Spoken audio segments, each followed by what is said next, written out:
This is the Troll Patrol. Live. With Justin. Freakin. Welcome to the Troll Patrol. Live. It's a freaking Monday. And we're a little bit early tonight. We're going to be covering NASA's DART mission, sending a satellite crashing into an asteroid to attempt to change its trajectory. That's going to be happening in about 14 minutes. Yes, we will indeed also be talking about John Cena tonight. Kanye makes an appearance. King Charles. Nostradamus.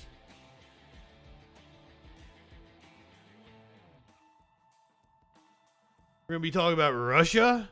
I got two different Russian stories, and neither of them have anything to do with the war in Ukraine. So that's something. We're going to get an update on Hurricane Ian.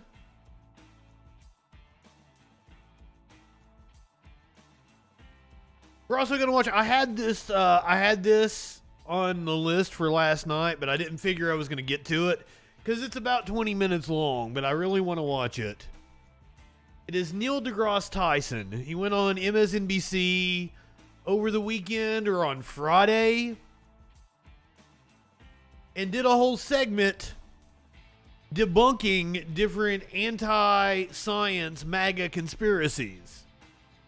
So I feel like here on this night when we're going to watch NASA crash an asteroid with a satellite, I feel like it's a good time to listen to Neil deGrasse Tyson debunk some anti-science lies coming from the right wing. We're also going to talk about the EU and US considering sanctions against Iran. Counter-protests, pro-government counter-protests have broke out in Iran. Apparently Nostradamus, who maybe here you go again, Warlord, but we've never talked about Nostradamus here on this show. Apparently Nostradamus predicted some shit about the Queen dying and what would happen with King Charles. I'm going to guess it's bullshit. I tried to find some Amazing Randy debunking Nostradamus predictions, but I couldn't do it, unfortunately. I just found like James Randi rambling about finding a rare copy of a Nostradamus book. He didn't actually do any debunking.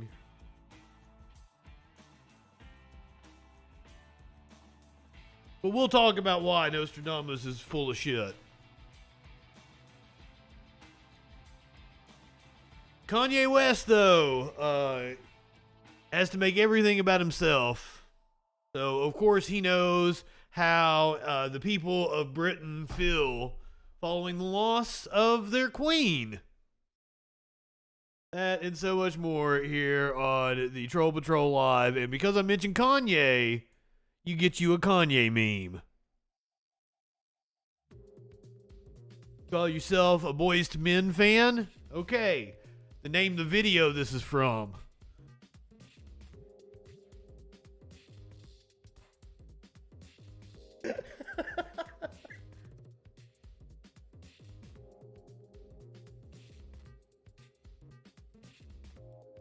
I sent my boy a video that had some wrestling theme set to the video for whatever this bullshit was.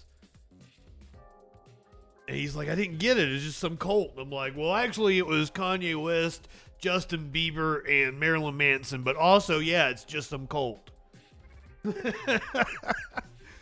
Oh, goddamn. Let's get the... NASA actually put out a trailer for what we're getting ready to watch here, so let's check it out. This is the trailer for NASA's DART mission to an asteroid. In a galaxy where asteroids have pummeled planets for billions of years, now one planet strikes back. For the first time in our planet's history, NASA will test an asteroid deflection technique. It's the first planetary defense method of its kind. NASA's double asteroid redirection test will intentionally ram itself into an asteroid and alter its orbit forever. At the crossroads of science fiction and reality, DART is part of our plan to defend planet Earth against potential future impacts. The test to protect the future of our planet takes place today. This is kind of the plot of Armageddon, except like they were supposed to land on the asteroid and like put a bomb inside of it, or like a nuclear bomb to blow it up. So here is the live feed. I don't know what exactly it's going to look like when we see it actually impact the asteroid. But I do believe we have NASA scientists set to explain it to us. The impact is set to occur in about 8 minutes. So I don't know how exact that is, but like, I'm assuming the nerds at NASA have it pretty down pat. Impact with the asteroid set to take place in about 8 minutes. Oh, it actually has a countdown up there. It says 10 minutes, 28 seconds.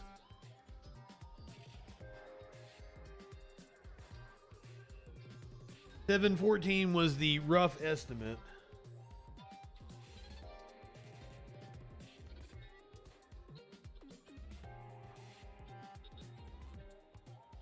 As you can tell, the video is not that spectacular.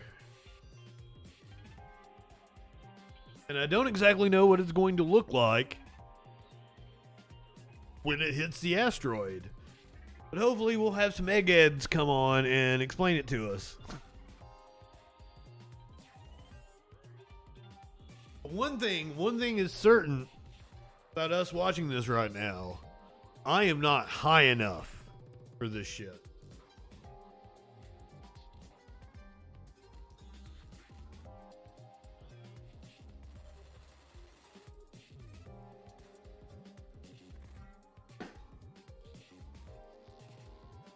I don't even know what we're seeing. I assume we're on board on the DART craft.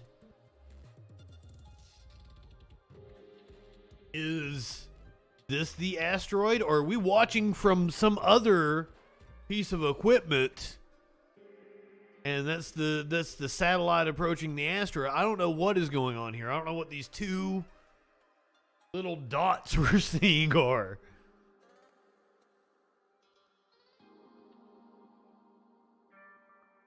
NASA, it would be nice to have some commentary, since I have no clue what the fuck I'm talking about.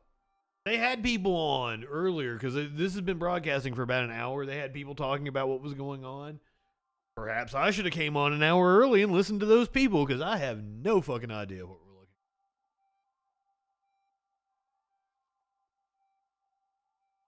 we're looking at. Asteroids are just pieces of the flat Earth that fell off. Lord Locke, good evening. Welcome. I thought this was the NASA stream I'm on. It is the NASA stream. Oh, for the DART impact broadcast with commentary. Okay. Had two different streams. At this point, there's not much else they can do but watch and see the fruits of all their work. Yeah, I've gotten to know many. Oh, here we go. Thank you, Lord Locke. Past few months, and you know, there's a lot of alpha. So they had a raw feed, and then they have the one with commentary. To make sure we get to this point, I can only imagine what they're feeling. Perhaps, like you said, a little bit of relief, a little bit of, can I let this go? I have worked for this moment so long, and now we can no longer do anything. That moment is just coming up. Yeah, but I think they're ready. I think they're at that point. You know, you're getting some shots of Elena Adams, the systems engineer, and you can see the excitement in her voice. She's so ready to show the success of this. We are about 6 minutes from impact. 5 minutes out, which we're coming up on now. The team will be hands off 2.5. Well, he said 5. SmartNav, which has been guiding the spacecraft autonomously for 4 hours, will also step away, stop any maneuvers, DART will simply be coasting to its fate. This is blockbuster stuff, Lori. Oh, yeah. Oh, yeah. This is fucking cool. We are there. And I Yeah. have front row tickets, and we are very soon about to open up these airwaves in the mission. Set off that nuke and make it back home. All the way through impact. Yeah, we're watching the DART No mission. more commands to SmartNav will be possible. Good evening, Ray. Who's watching it just like you and me. This is and the live rest from of us. NASA right now. We are about 5.5 minutes away from impact with the asteroid. I thought they were just launching it today, but no, this is the actual impact.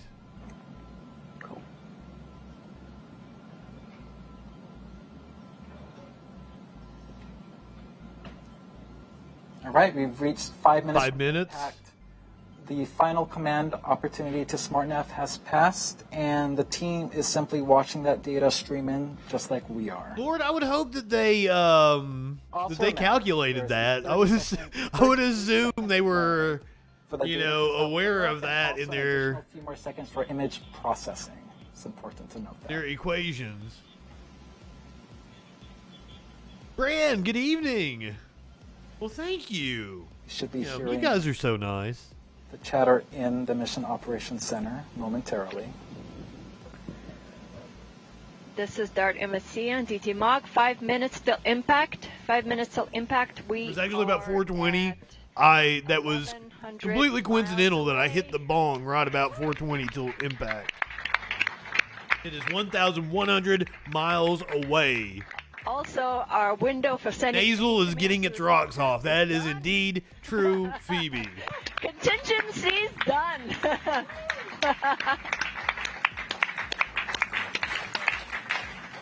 This is a great vibe in that Mission All right. Operations Center right now. And it is exciting watching them They get are to see so the fruits excited. of their hard work. And This is you investigation know, one on DT I'm Mog. honing in, looking at these images as we get closer and closer, and you look at video modes and just- I wasn't mocking you for saying nasal. I thought you were mocking NASA. I thought you did it on purpose. I was just going with it. Still having a hard time. I thought it was funny. Real imagery coming in near real time. Yeah, but you've been watching it over the last, 30, 45 minutes go from just Yeah, it being wasn't actually an asteroid. It was a alien spacecraft floating around out there. And the shading. After we finish with this, we've got a segment from Neil deGrasse Tyson, who was on MSNBC over the weekend. Going to be debunking anti-science MAGA myths. Never We're still before seen maneuvering. images of Dimorphos will come into stark relief a Absolutely. few seconds before impact. We've got two different Russia stories, and neither of them involve the war in Ukraine. The team is standing just. We're going to talk about Nostradamus predictions. You are 2 minutes and 45 seconds away, Warlord. Relax a little bit. Get off. Like a child in the back seat. Are we there yet? Are we there yet? Yeah. and Guy they- Comet, good evening, welcome. We are watching great to see NASA that. sending a This is so cool. satellite, a spacecraft into an asteroid in an attempt From impact, and SmartNav has stopped maneuvering. to the change spacecraft. its Start is now trajectory. coasting toward Dimorphos, This is a and we test hope for a into the future pursuit. defense system. Absolutely. This will be, I'm sure you've heard it many times tonight, humanity's first ever attempt at trying to move another celestial body. And also our first attempt ever to execute a mission. 2 minutes. Sole purpose of planetary defense. So, Humanity's first attempt yeah, and I'm starting to see Dimorphos start to come into view there. You to move a celestial start to see body. individual boulders on Didymos. Unbelievable. Unbelievable clarity. Yes, this is live right now, Sky Comet. We are 1 minute and 40 seconds away. All right. Dun, dun, dun, dun, dun, dun, dun, dun. All eyes on this event. Space telescopes, ground telescopes from every continent on Earth. Yeah. Yeah. Yeah, so I assume when it impacts, like, we're going to lose Does not look like one single rock to me. Oh, boy, we're getting close. speed 14,000 miles per just hour. over 1 minute. 15,000 miles per hour. And remember, 45 You can minutes see, ago, I believe 45 that's minutes ago, the it said asteroid we they are resolved crashing this- into right there, this object 1 in minute space. away. And now we are, you can see us zeroing in right on target. And we're now dropping the clock. It makes me think of Job from Arrested Development. Right. Yes. Imagine we'll get that loss. Yeah, I don't know what that is we're passing. Adams Just again. another asteroid out there. No. I feel like we'll know. I feel like that'll be a crystal clear signal. I think so. I think we're starting to see more resolution. In fact, Wow. Didymos has even gone out of the view. We're now just seeing Dimorphos. Yeah, Didymos was the name of the asteroid it just passed. Oh my goodness, look at that. Looks like control system settling down. Angular rates look really good. I think we're going to get the investigation team some good pictures. Ah, thank you, Lord. The smaller asteroid is orbiting the bigger one, and it makes it easier to hit the smaller one due to the gravity. Starting to see those individual boulders there. You can see shadows of the various rocks on the surface. We're getting close. We're getting close. Amazing, guys. Oh my goodness, look at that. Unbelievable. Yeah. Looks to me like we're headed straight in. Wouldn't be a Taco Bell, it'd be a Dollar General. Dollar General already on the asteroid. Oh, wow. Here we go, guys. Fuck! Oh That my is crystal goodness. clear. 7, 6, wow. 5, 4, 3, 2, 1. Oh, my gosh. Oh, wow. Awaiting visual confirmation. All right. Let's see. We got it? So we lost signal. And we have impact Nope, they hit it. for humanity in the name of planetary defense. Woo. Fantastic. Oh, fantastic. Oh, What a moment. Very few words can really capture this moment. This is beautiful to watch. So I was thinking we were going to get to see a really cool crash. The feed just cut out. No, what we got to see that was really cool was the surface of the asteroid. A few weeks ago, they had their last dress That was rehearsal. super fucking They neat. were getting emotional at the dress rehearsal, and they're like, "This is crazy. We're getting emotional. This is not the real thing." I can only imagine what they are feeling right now. yes. Well, you can see them there on screen. They're all pretty excited. Wow. Hearing impact, the curtains close on Draco Feed. That raw joy from the team, years of hard work and the weight of expectation lifted off their shoulders. This is amazing. Yeah, I didn't know what to expect, but that was super fucking cool. I am glad we watched that. This is beautiful. And Lori, really, Yeah. this is a huge moment for the mission.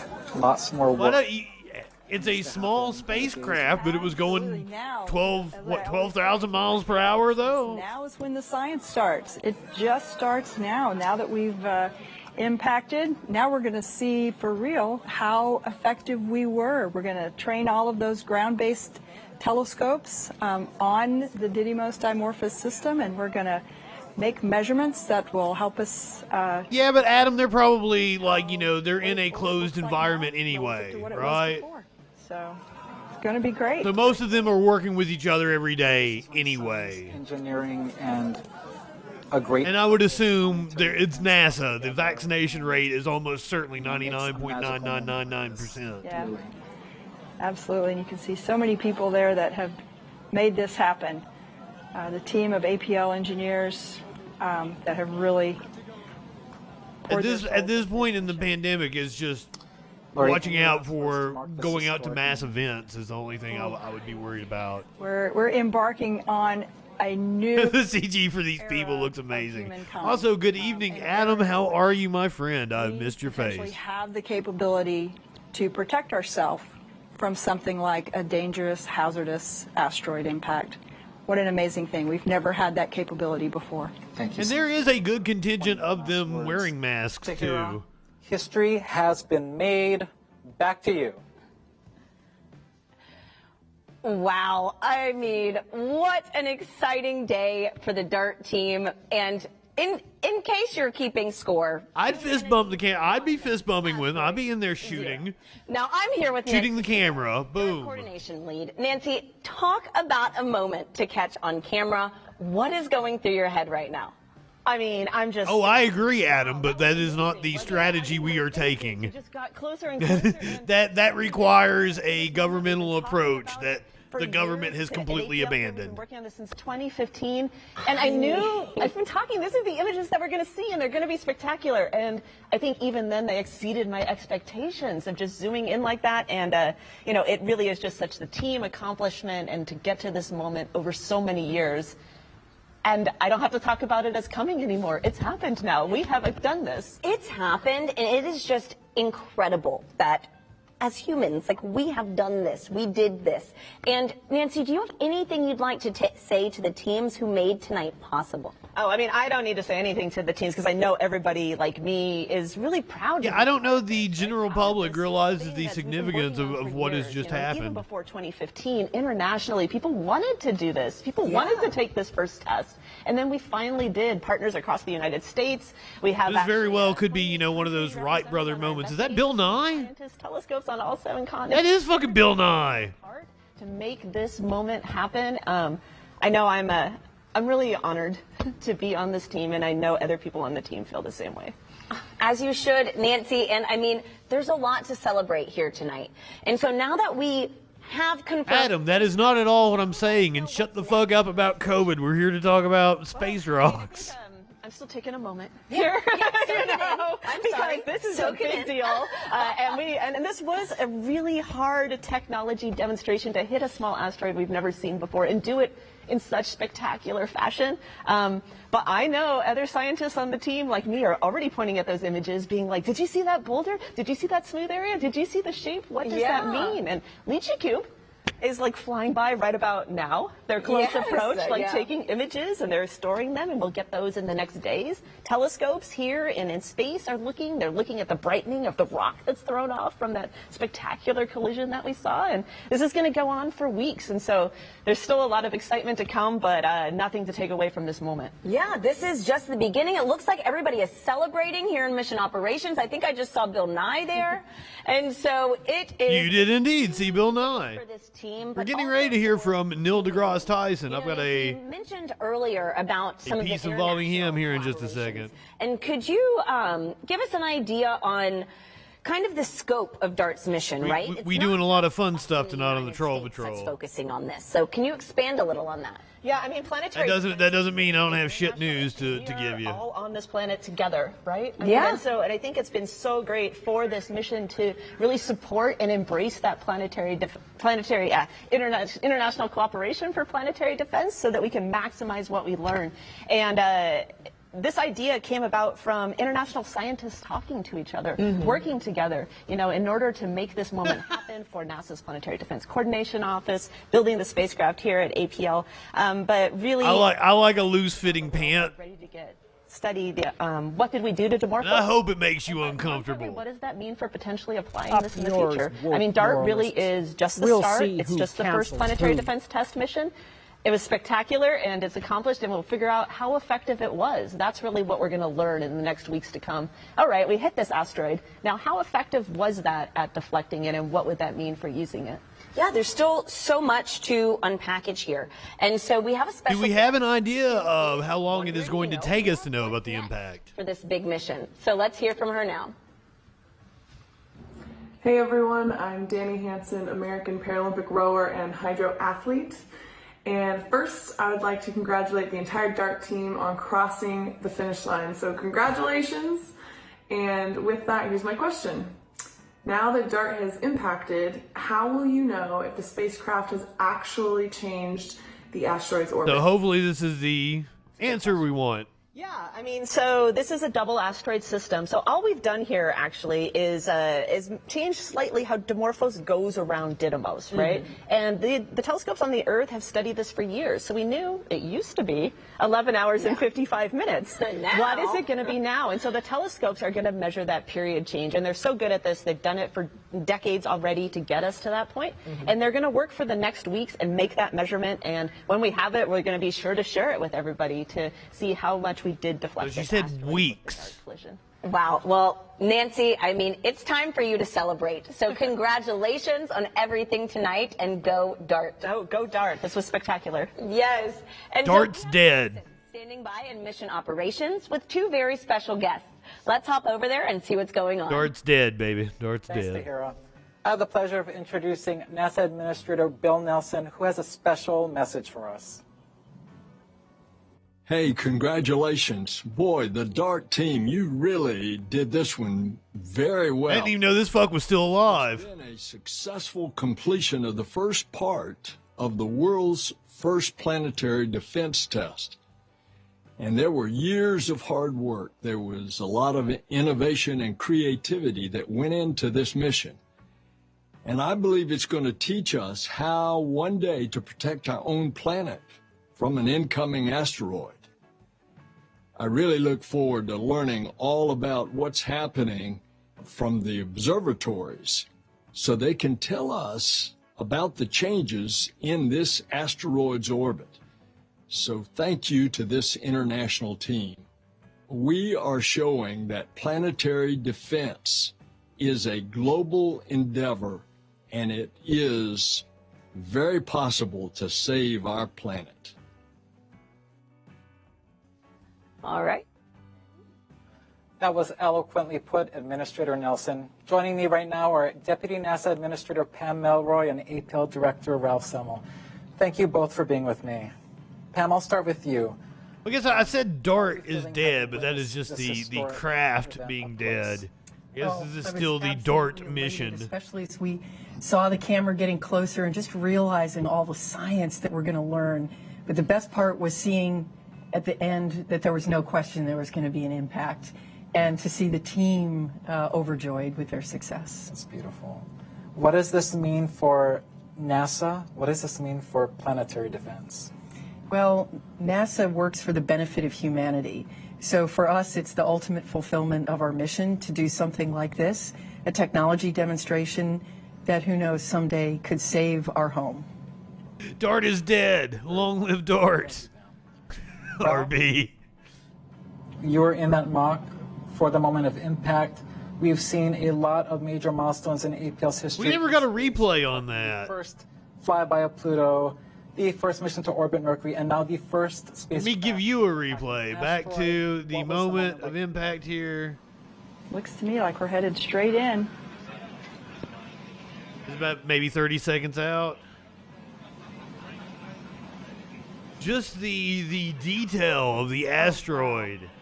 Yeah. Fucking mind-blowing. Yeah. 7, Oh, 6, wow. 5, 4, This happened about 13 minutes ago. 2. 12 minutes ago. Oh my gosh. Oh wow. Awaiting visual confirmation. All right. Let's see. We got it? Waiting. There is the signal going out. For humanity in the name of planetary defense. Woo. Fantastic. Oh, fantastic.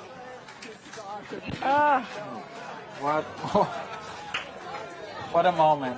One more Oh time. my goodness, look at that. Seculoid, good evening.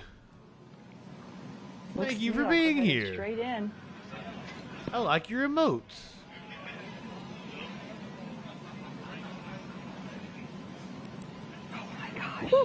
Oh wow. Yeah. Oh my goodness. 8, Yeah. 7, Oh, 6, wow. 5, 4, 3, 2. Because this happened about 15 minutes ago. Oh my gosh. NASA wasn't going to give you a replay, so I decided to. Visual confirmation. All right. Let's see. We got it? Waiting. And Video of the first time for humanity in the name of planetary humans have attempted to change the trajectory of a celestial body.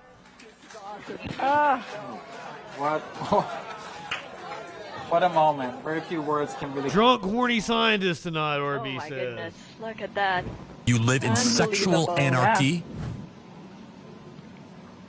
Looks to me like... Because they're like 7 million miles out, Adam. Like, we're on the actual craft that hit the asteroid. Oh, my gosh. Oh, wow. Yeah. Oh, my goodness. 8, Yeah. 7, 6, wow. 5, 4, 3, 2, 1.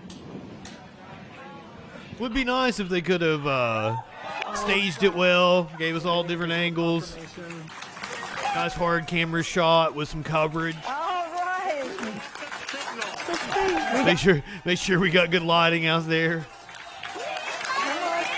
And we have impact. It's fucking amazing. We're seeing video from 7 million miles away from fucking Earth. Fantastic. Wow, mind blowing.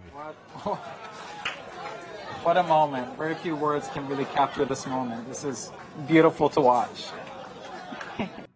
But while we are here celebrating a milestone in scientific advancement, unfortunately, here on planet Earth, we have a lot of people that are still very scientifically illiterate. And it seems to be very prevalent in the right wing. Over the weekend, Neil deGrasse Tyson went on with MSNBC, and I wanted to watch this segment, and I felt like tonight was a good chance to watch this segment. Neil deGrasse Tyson on with this is Ari Melber, right? This is the dude that's always quoting rap lyrics. Oh no! The asteroid didn't blow up though, Adam. That requires Bruce Willis getting out and implanting a nuke inside of the asteroid. While Steven Tyler sings, "I don't want to miss a thing."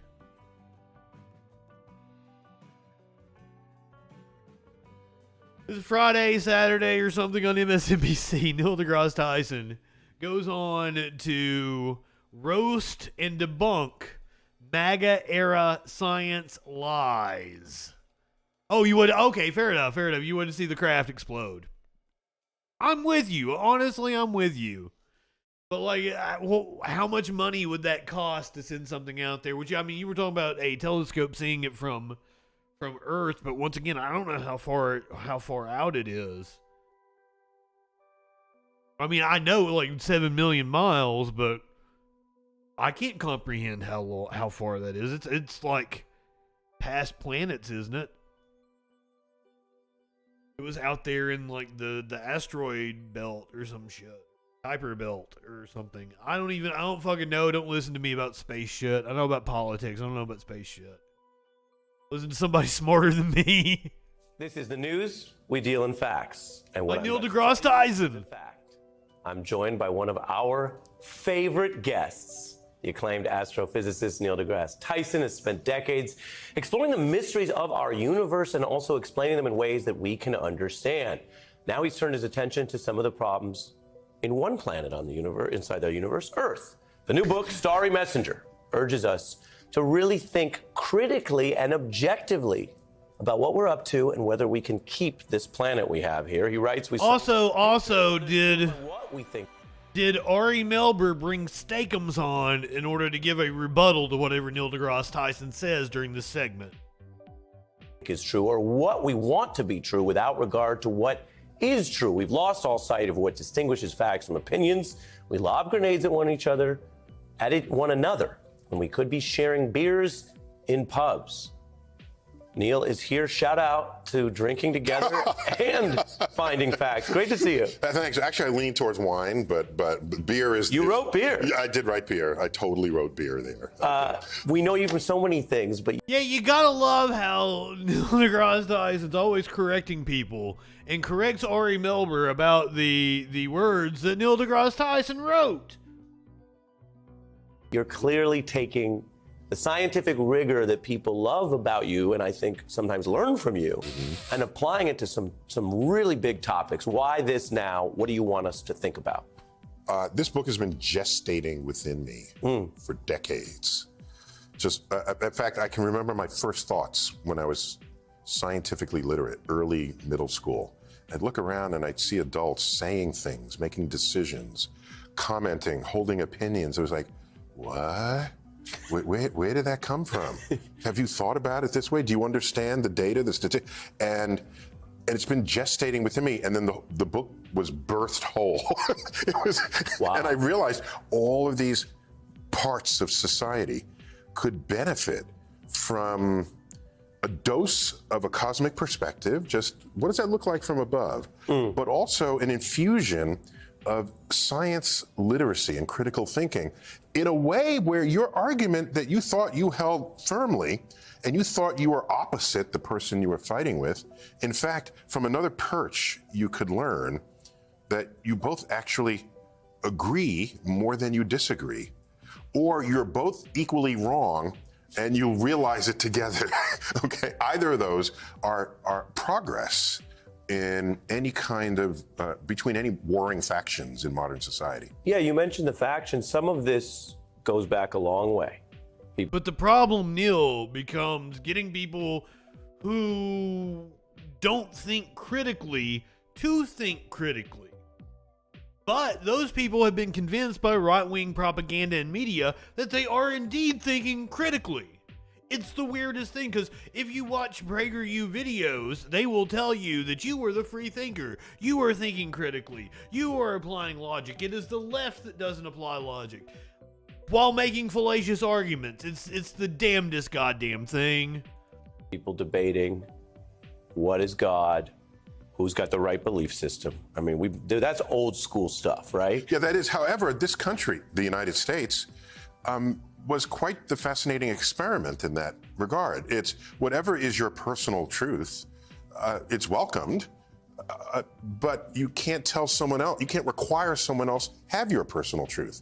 And that gave religion freedom to express itself in all stripes and all varieties in this country. That's remarkable. And so, but that's a particular kind of truth. In the chapter Truth and Beauty, I go into this in great detail, but I had to split the word truth into three parts, because there are many people who, especially religions, Okay, so Ray, I disagree with you about that. So you should probably start with like Aristotelian logic around 5th, 6th grade. Because like you can't have like fucking second graders debating the existence of God. You can't explain the fucking meditations to a second grader or third grader. But you can do baby logic around 5th grade. Maybe around 7th grade, you're doing Plato's Allegory of the Cave. But then I think by the time you are a junior or a senior, that is when you should take a actual practical reasoning class where you learn the fallacies, you learn rhetorical tactics, that sort of shit. And like fucking, I don't know if you want kids debating God, but also like, I kind of debate the existence of God. Read some philosophers talking about materialism, existential philosophy and shit, and start debating God. I'm kind of into it, but I can see where parents are going to get upset if you're talking about like a junior or a senior having to defend their religious beliefs in a classroom, even though that's not really what is going on. really attach themselves to the word truth, and I don't want to take that away from them. So there's a personal truth. Is Jesus your savior? Is Abraham your, in your lineage? Is Muhammad your last savior? Are your ancestors watching you? These are cherished beliefs, and it works provided that if you have that belief, you don't then rise to power over laws and legislation and have those laws and legislation force others into that same belief system. So the pluralistic feature of this country, I think, is something that can and should be cherished. So how does science distinguish? Absolutely. Slip in a political truth. You know what that is? What's that? It's what becomes true simply because it got repeated so many times. Our brain has this failure mode. Well, we think it's a success mode where you hear something so many times, your brain says, must be true. Well, yeah, repetition is a big part of campaigns. It's the foundation of all. What did Hitler do with the? What's the term there? Where you believe this, and I'm going to print this, and it's not propaganda. Thank you. Sure. Thank you. Thank you for helping me. I didn't know where he was going with that one. I was like, well, a lot. Well, which thing? A lot. So repetition. Mortified there for a second. Propaganda. But the scientific truth is what you establish to be true through experiment, observations, repeated, verified. And when that is done, it is true whether or not you believe in it. And if you're going to base laws and on something that has to apply to everybody, it seems to me the objective truth should be your primary motive. So you say objective truth just then. Let me read from you on objective truth in the book. Objective truths of science are not found in belief systems. They're not established by the authority of leaders or the power of persuasion, nor are they learned from repetition or gleaned from magical thinking. To deny objective truths is to be scientifically illiterate. This segment has not been as good as I thought it would be. That's one of my best sentences in the book. I honestly was expecting like a James Randi type segment where he's like going down and debunking claims.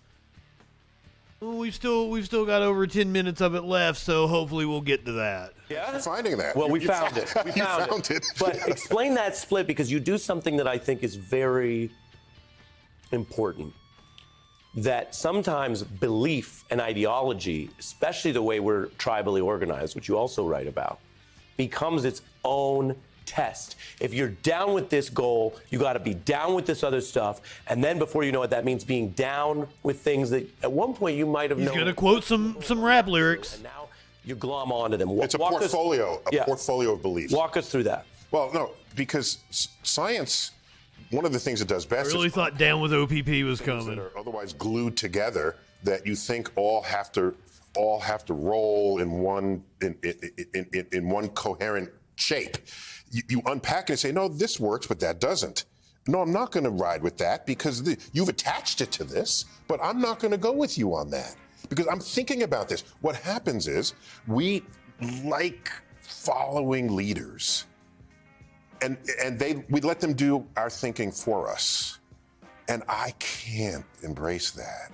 No. See, I'm with you, Neil. I'm with you. I am so like, you tell me to do something, I want to do the opposite immediately. Like I like, it is so weird to get called a fascist or a bootlicker by people that are actually licking boots. Very, very weird. Oh, that wouldn't seem like your thing. I can't. I don't mind leaders, but that doesn't mean I have to agree with everything the leader says. Okay, and so all it means is, if you pose an argument, there might be holes in that argument. Jerko. And you need to be a little bit open to that. And I don't mean holes that I'm right and you're wrong. It could be a hole that, well, we're both wrong, and here's a new place we can agree on, and that's when you go out and have a beer. There's an unwritten ethos between two scientists in an argument, and that unwritten ethos is either I'm right and you're wrong, or you're right and I'm wrong, or we're both wrong. We know that in advance. So we're not fighting to the death. You fight to the point where you say, this extra bit of data will help decide which of these worldviews. I'll smoke oot too. Can I join you in that? I'm guessing that with scientists, if they acknowledge give me some oot, I'll smoke it. And vary, but virtually no humans or systems have 100% accuracy. Sooner or later, they will be on the wrong side of an empirical. Professor Q, you just happened to say it. Well, like maybe you saw me have it in my hand? What is my definition of fascism, Turbo Jerko? I think when you popped in here and called me a fascist the other day, I actually went and looked it up and was like, let's make sure that we have this right. Let's get a precising definition.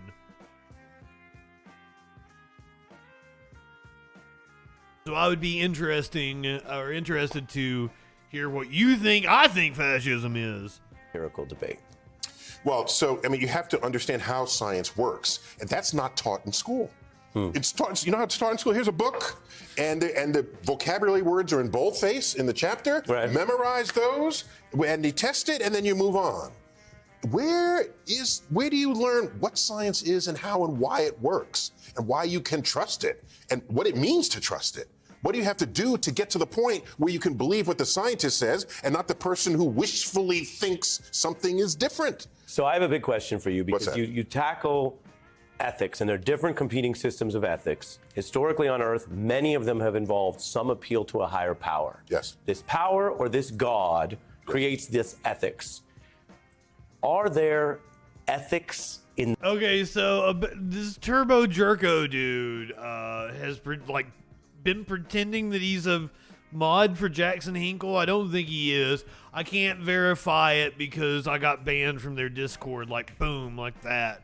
I've been trying to get a hold of Jackson Hinkle in order to debate him, and Jerko's I think been lying to me and told me that he was a mod on Hinkle's channel. I don't even think he is. Because, the dude apparently doesn't know how Discord works. I would think a mod on Jackson Hinkle's channel would know to... seems like that was the name of the person who banned me. But, I would think a mod for Jackson Hinkle, a relatively sizable streamer, would know how to do bang Discord and get a fucking link. And would know how to... hop in to my Discord or get into the description on Twitch. It's every fucking where. So you also have fucking 80 followers on Twitter last time I checked, or 120 or something like that. Just it doesn't check out. It doesn't check. You seem really fucking technologically unsavvy for somebody to be a mod on Jackson Hinkle's channel.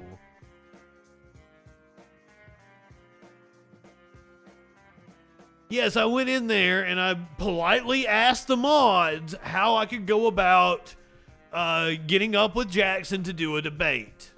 Because I'm clout chasing, and I literally said that. And they said I had to, and it seemed like Turbo Jerko was the name. They said, you got to debate Turbo Jerko. And I'm like, okay, let me debate Turbo Jerko, and then boom, banned. So that's what happened. Up yours, woke moralists.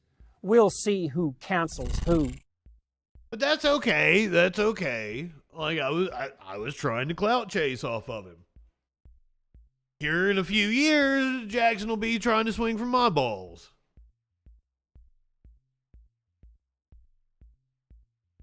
The MAGA communist, yes. I wanted to talk, and the reason why is I had a Jackson Hinkle fan try to debate me and bring Hinkle up, and I felt like I did a really good job of talking to them. I feel like I did a really good job of explaining myself. I don't think I called them idiots and dumb fucks that much, at least. There's probably some of that in there, just because it's my style. But I feel like I did a really good job of rationally explaining why they were a dumb fuck. So, Turbo Jerko, are you in my Discord?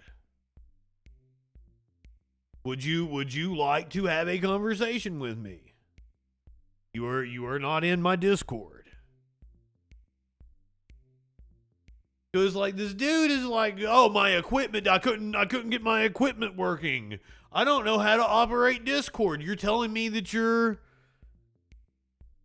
Jackson Hinkle's mod and you don't know how to fucking operate Discord. You don't know how to fucking do commands and fucking Twitch. It smells funny to me. They just did it in the chat. It just smells funny to me.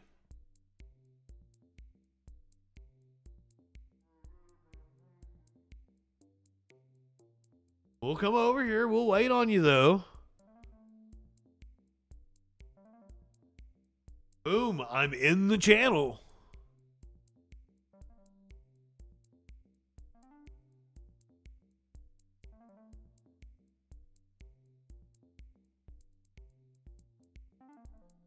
No, Adam. Don't be quick on the trigger there, my friend. Don't be quick on the trigger. We want to be we're not like the Hinkle clan.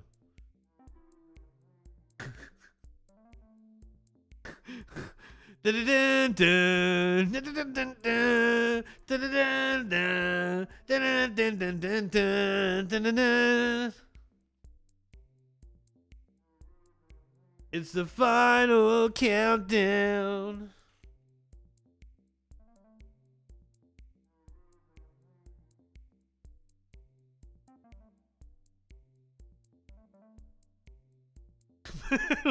Starting the countdown again. No, he's not in. Don't ban him. Oh, yeah.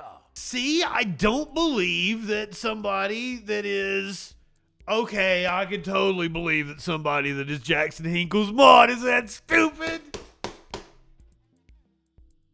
It's in the chat. It's all over the chat. It's in the description. It's in my about me.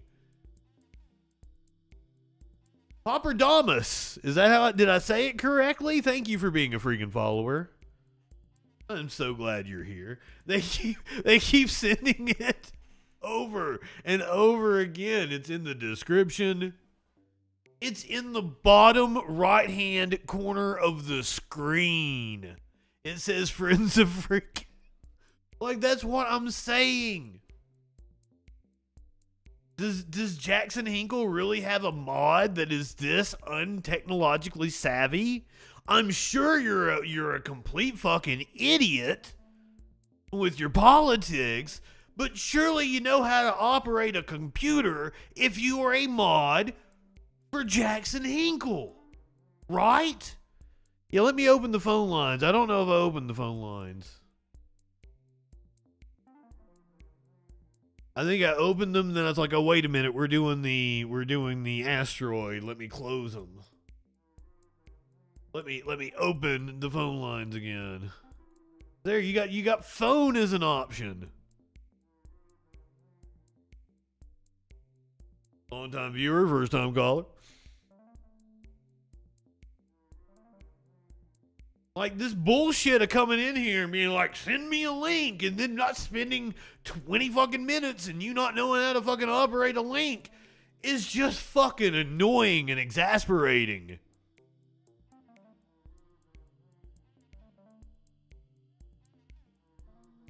Please turn off my TV? I want my TV turned off. I like my background. I've got different backgrounds. I got an Echoplex media background. If you haven't seen me appear on Echoplex with the really cool Echoplex background with my Justin Freakin logo, it is fucking pimp.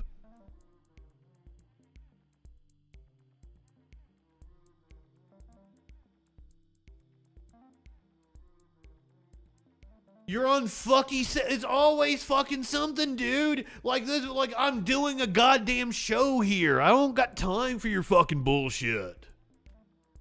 And I don't believe that you're Jackson Hinkle's fucking mod if you can't get your shit together, you stupid fuck. God damn. Do you think we're stupid? You think we're fools? He's on a landline. Oh, he's gonna dial up. Learn to feel embarrassment. And you're going to get on here and you're going to give me some kind of fucking, some political conversation. And I'm going to feel stimulated by. It's just going to be a stupid fuck talking to me. You ain't got nothing to say to me. 26.6K modem. Sky Comet missed the asteroid hitting missed the satellite hitting the Sky Comet.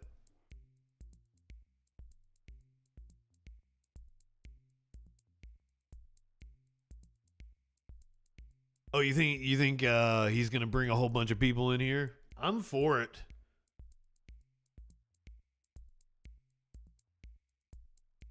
I can give you a 10-minute counter if you want.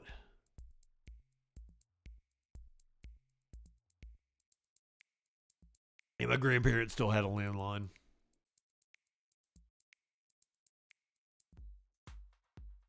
They dead now, though. That's the kind of people that have landlines.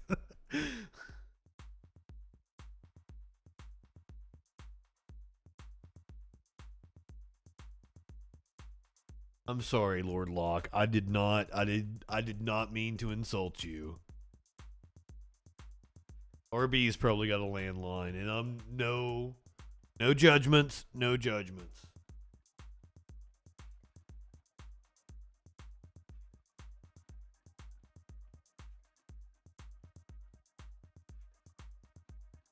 All right, so maybe we're gonna get Turbo Jerko coming in here, possibly a hate raid. Could be fun. Could be an interesting troll patrol tonight. But if not, I do indeed have news for you. We're gonna get an update on Hurricane Ian. EU and US officials consider sanctions against Iran as protests continue. Pro-government protests have taken to the street in Iran. We're going to cover that. Apparently, a Nostradamus book predicted Queen Elizabeth's death and also has some predictions for what's going to happen with the royal family going forward. Always making it about himself. Kanye has something to say. And I got a really cool piece we're going to do about John Cena and setting a record for granting Make-A-Wish children's wishes. So hopefully we'll be able to see him. Are we doing it? That was the reset the clock thing. I didn't get the no profanity. Why would I reset the clock when I don't even have profanity thing? All that and more on the other side of the break here on the Troll Patrol.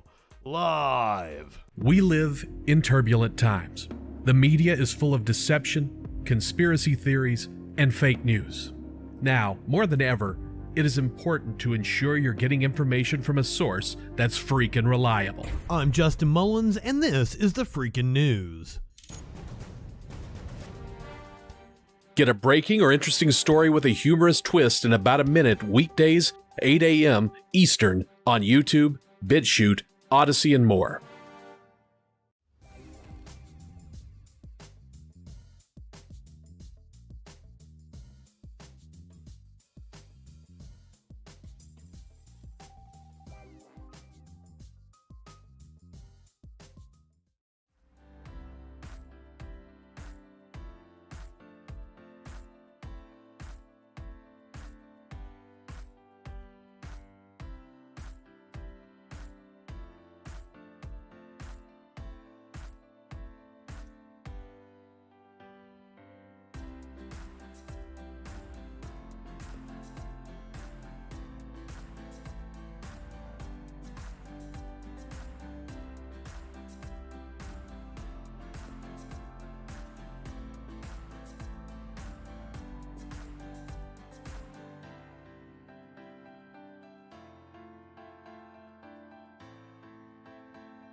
Hi, I'm Justin FREAKIN. I'm a leftist broadcaster and comedian, not liberal, leftist. And despite what you may have heard from right-wing propaganda, George Soros isn't handing out Soros bucks and funding people like me. There are no Koch brothers, Mercers, or any number of right-wing think tanks funding content on the left side of the spectrum the way they fund people like Ben Shapiro, Dave Rubin, and Dennis Prager. And YouTube doesn't monetize videos that are controversial or deal with politics unless you're someone like Steven Crowder. So this is an ultimatum. Become a patron. Support my Patreon, where I'm going to become a right-winger and get some of that easy money. You know for a fact that I could be bigger than Charlie Kirk or Jesse Lee Peterson, Amazing! all I have to do is talk about how I used to be an SJW snowflake, but the left went too far with their cultural Marxism, and Republicans are stupid enough to buy it, even though this video exists. And you know I'm right, so give me your money or I'm selling you out.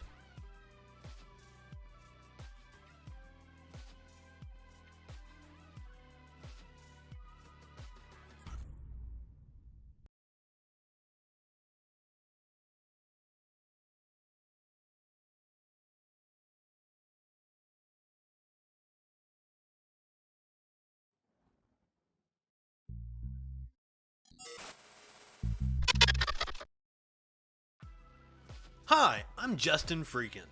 I'm a leftist broadcaster and comedian, not liberal, leftist.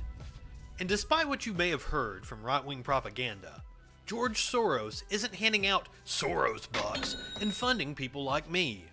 There are no Koch brothers, Mercers, or any number of right-wing think tanks funding content on the left side of the spectrum the way they fund people like Ben Shapiro, Dave Rubin, and Dennis Prager. And YouTube doesn't monetize videos that are controversial or deal with politics unless you're someone like Steven Crowder. So this is an ultimatum. Become a patron. Support my Patreon, or I'm going to become a right-winger and get some of that easy money.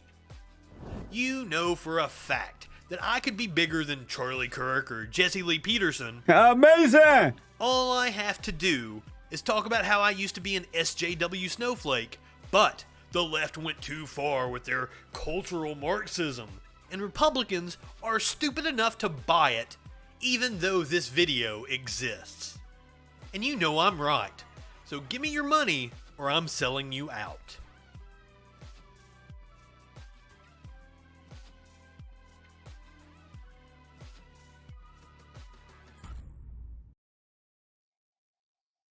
So, this is the time that I normally come on. Should I do the opening and shit?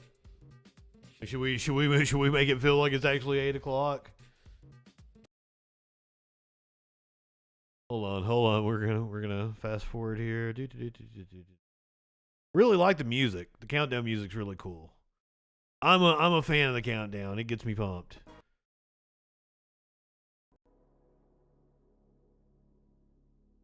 Six, 5. It's like we're counting down to the asteroid again. This is the Troll Patrol, live with Justin FREAKIN. Welcome to the Troll Patrol live. It's a freaking Monday. Now it's like the real opening of the show. Oh shit. Welcome, good evening, Professor Q, Cicero. Give Justin money and nobody gets hurt. The asteroid. I saw a thing where NASA was asking for people to name its probe of Uranus. I don't know if that was a meme or if that's real.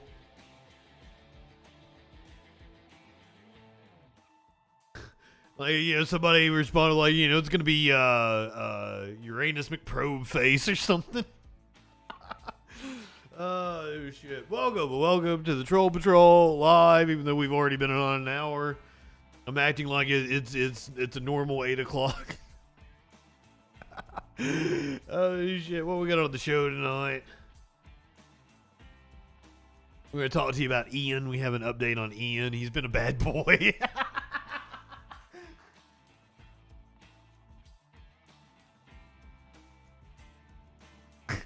The EU and the US are considering sanctions on Iran. Cubs' counter-protests have popped up. Pro-government protests in Iran. I wonder how many of those are paid off. How many of those are bougie people.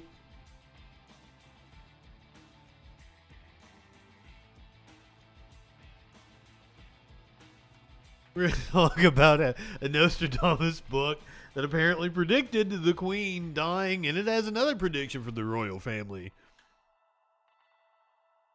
We have to mention Kanye West because he had to make the Queen's death all about him.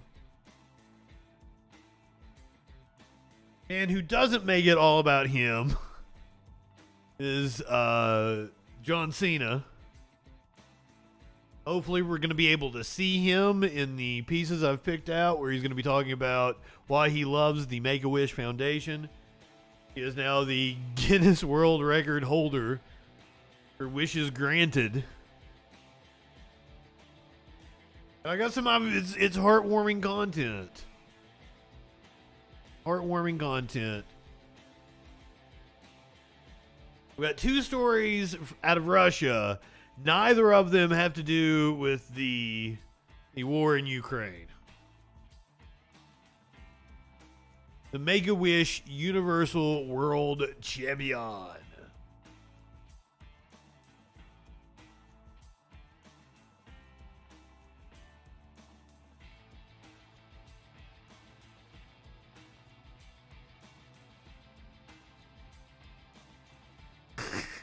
I love you guys. Yeah, so it was like a smaller asteroid orbiting another asteroid. I guess technically it would classify as both a moon and an asteroid. Oh, I'm sorry, Sky Comet. I made a really funny joke. I made a really funny joke about your name earlier.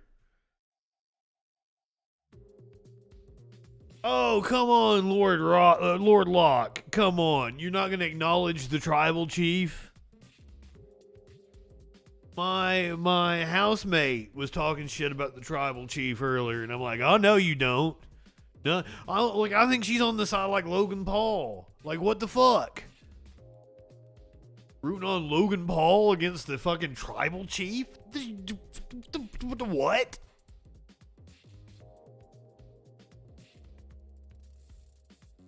I can't stand for that. This kid right here, he lives in sexual anarchy. You live in sexual anarchy?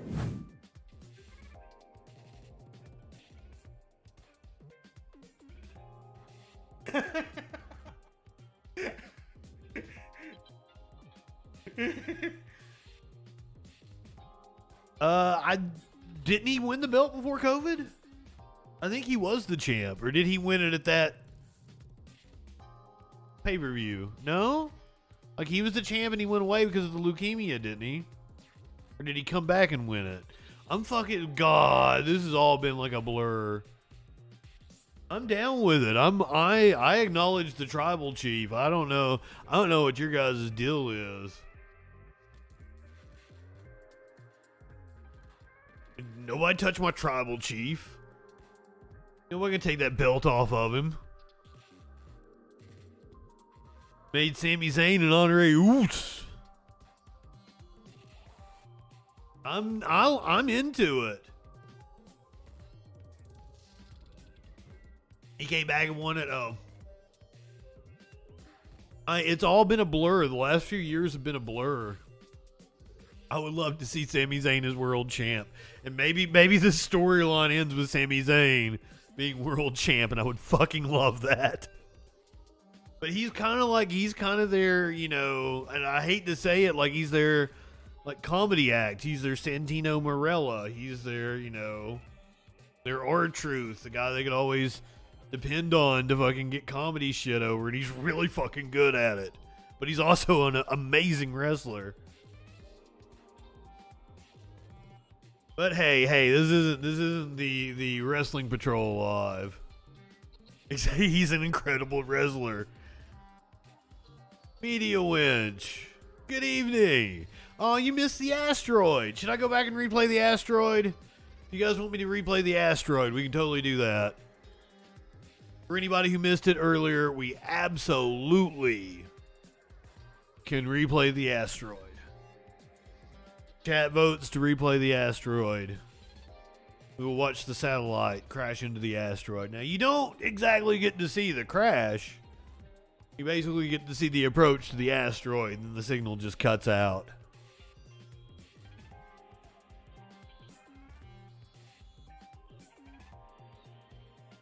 The aliens took it over. Cicero. So do you not know who Roman Reigns is? I'm interested to see how into pop culture the top stars penetrate. Like WWE feels like he's Hulk Hogan level. I don't know that he's Hulk Hogan level. You don't know who Roman Reigns is. So they feel like he's that current star. But I actually heard him say, like they were calling like from Jimmy Fallon around 2015, 2016, and they were always wanting, hey, give us Stone Cold, give us John Cena. And they're like, no, Roman Reigns. But now apparently Jimmy Fallon calls and they want Roman Reigns. So in my mind, he looks a lot like Jason Momoa, and that's probably what he's got going for him. And for the longest time, they just shoved him down our throats, and he wasn't very cool, and they made him say the dumbest shit. But now he doesn't talk. He's got Paul Heyman for a manager, and he just looks fucking cool, and like the whole everything fucking works, and he's a badass, and it's cool now. He's got a drip about him. And his little faction is called the Bloodline. He's got his cousins in his little faction, and they're all Samoan. And like the T-shirt for him is like a ripoff on Scarface. Roman's at the head of the table and shit. And it kind of looks like the Scarface poster. Like fucking, they're badass.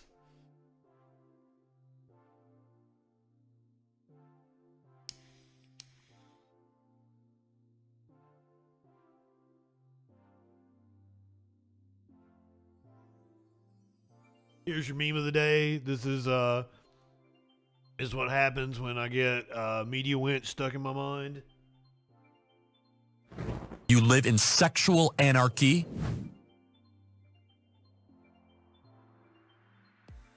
She's still here.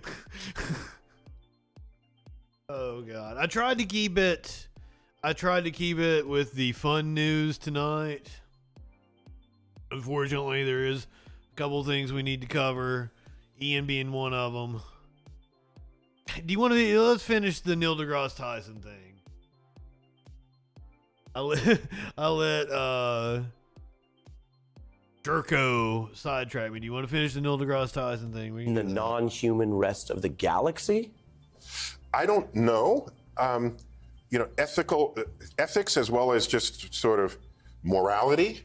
I can tell you this, whatever ethics or morality we agree to have as society progresses, and by the way, the ethos of today was not the same as 50 years ago or 100 years ago. There would have been another day when I would have been a slave, okay? And so the ethics and morality evolves, and it evolves according to sort of rational discourse about what is right and what is wrong. Are there permanent ethics on Earth, do you think? Can you point to any that are permanent? I don't know what's permanent, but I do know that if you think something is permanent, that's usually not a good sign because you attach to it. And then as the world moves on, you could have a different outlook on that. I'm old enough to remember the Sunday newspaper had a section called the women's section. That was like sort of ethically the right thing, because what do women do? They're at home, and in that section were recipes and coupons and all the things women did at home. Night, Luck. Have a good one. Nobody critiqued that for decades. Right. And finally, we get into the 1970s and the moving frontier of the second wave women's lib movement, and all that changed. But it took that long to do it. You needed an entire civil rights movement to happen first, and then everyone said, well, how about the women? And that, I will not accept something as eternally true, given that we continue to mature in this world. And this treatise is an attempt to show you how your most cherished feelings, maybe there's holes in them. But you kind of have to be open to that a little. And I try to be playful in ways, just so that you're not thinking this. I'm not lecturing at you here. And the book is not even very long. It's 200 pages. It's not even very big. So it's there for you to taste. So before I lose you, because I want to jump around to the book, I was just pulling up. Please, I'm doing too much talking here. Go. No, you're here to talk. You then turn to physiology. Why is that important to you that we explore our understanding of that? Oh my gosh! Because in the body and mind chapter, think about it. First of all, Dustin, good evening. Second of all, that's a. So, I still do not understand how in the world Republicans were able to take back control in 2010 the way they did after just the bloodbath caused by their own corruption. Like, if some of you in the audience, which I know, like, fucking one of the shit things about being a streamer is, like, I have data. I know, like, what my audience skews, and, like, it's older than what I would have thought it is, but hey, fair enough. If you remember back to the mid-2000s, the 2006 election and the 2008 election were all about the corruption of the GOP. They had numerous scandals going on, including like the Mark Foley scandal, where he was like hitting on underage pages or something, congressional pages and shit. They were like high school students visiting the Capitol. Tom DeLay, I think he did some jail time. Dennis Hastert, an admitted fucking pedophile that went to jail on like tax charges or some shit. Like, fucking, like, it's amazing that the Republican Party was able to recover to me, because I guess the thing that I learned was how short our attention span and our memories are as a society now. There is like a collective fog that we have, that we don't remember what happened just a few years ago, let alone being able to put things in a historical context of the last century, or the last fucking, several centuries, the founding of the country. It's almost like earlier I was talking about how, like, the asteroid is 7 million miles out from Earth, but my mind can't comprehend how big that is. I can't even put that into perspective, and a lot of people have that about history. And just like it takes someone studying astrophysics for years and years of their life to be able to put their minds around being able to grasp 7 million miles out from the Earth, what that means in terms of hitting a fucking asteroid with a satellite, it also takes that sort of critical analysis of history for people to be able to understand the moment that we live in as a society. So most people that have a cursory understanding of history, what they learned in fucking high school, which is usually a gross oversimplification, or in some cases flat out lies that are being repeated as fact, and they accept that as having a critical understanding of history when it could be nothing further from the truth. It has a real detrimental effect on our society. And man, I really went off on a tangent there. Sorry. And I don't even remember what Neil deGrasse Tyson was talking about. And for people in the podcast, they don't even know what spurred me to talk. Dustin said, for example, ever since Clinton won his second term in office, tons of people kept saying that the next election will usher in a permanent Democratic Republican government, and that still hasn't happened.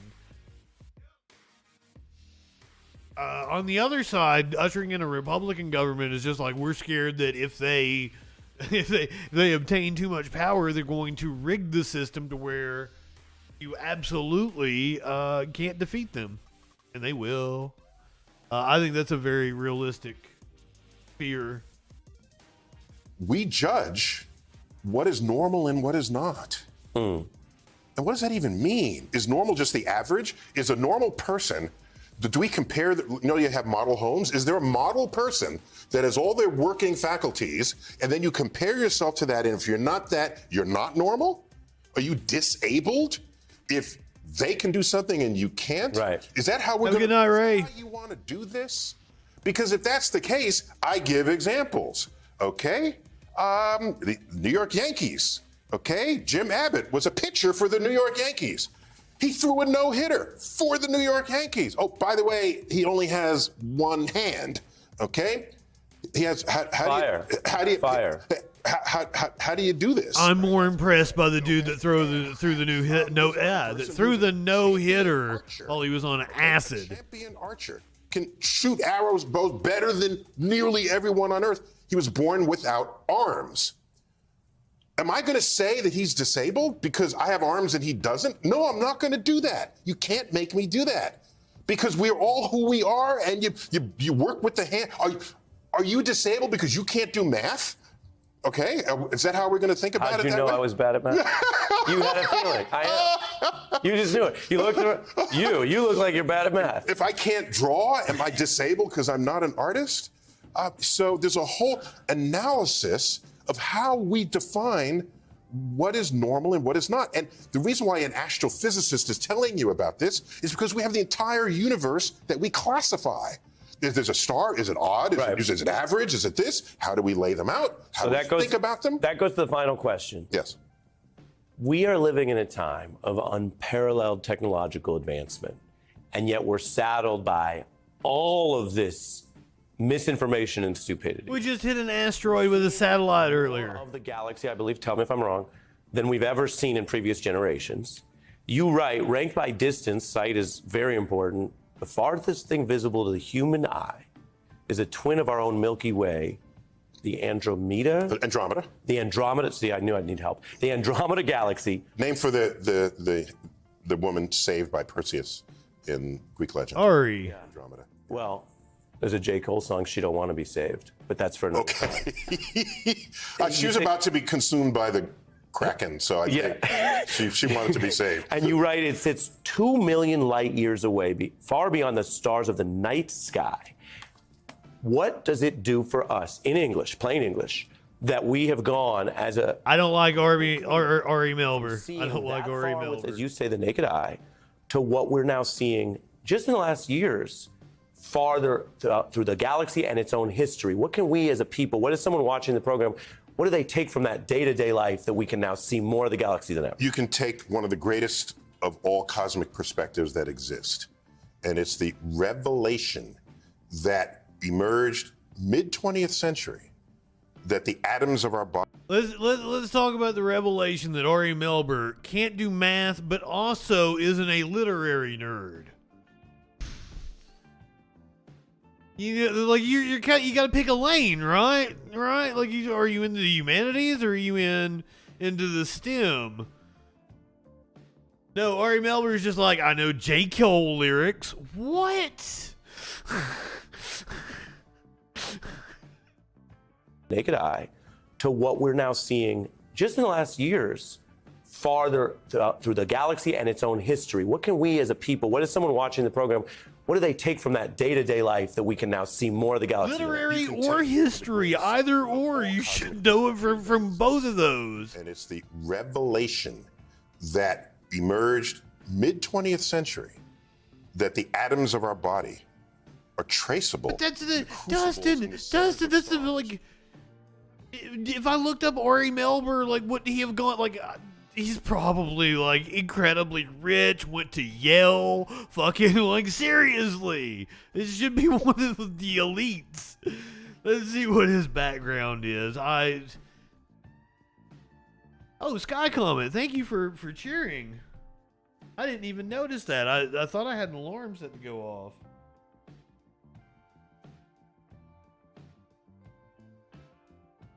What's your background, sir? He was an attorney.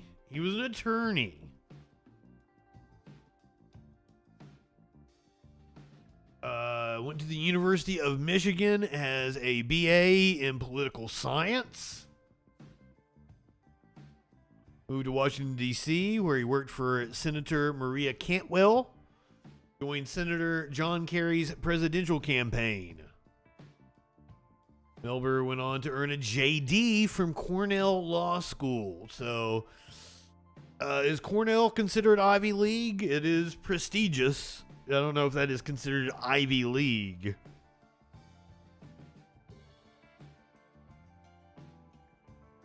Worked as a First Amendment lawyer for Floyd Abrams at Cahill, Gordon, and Rendell.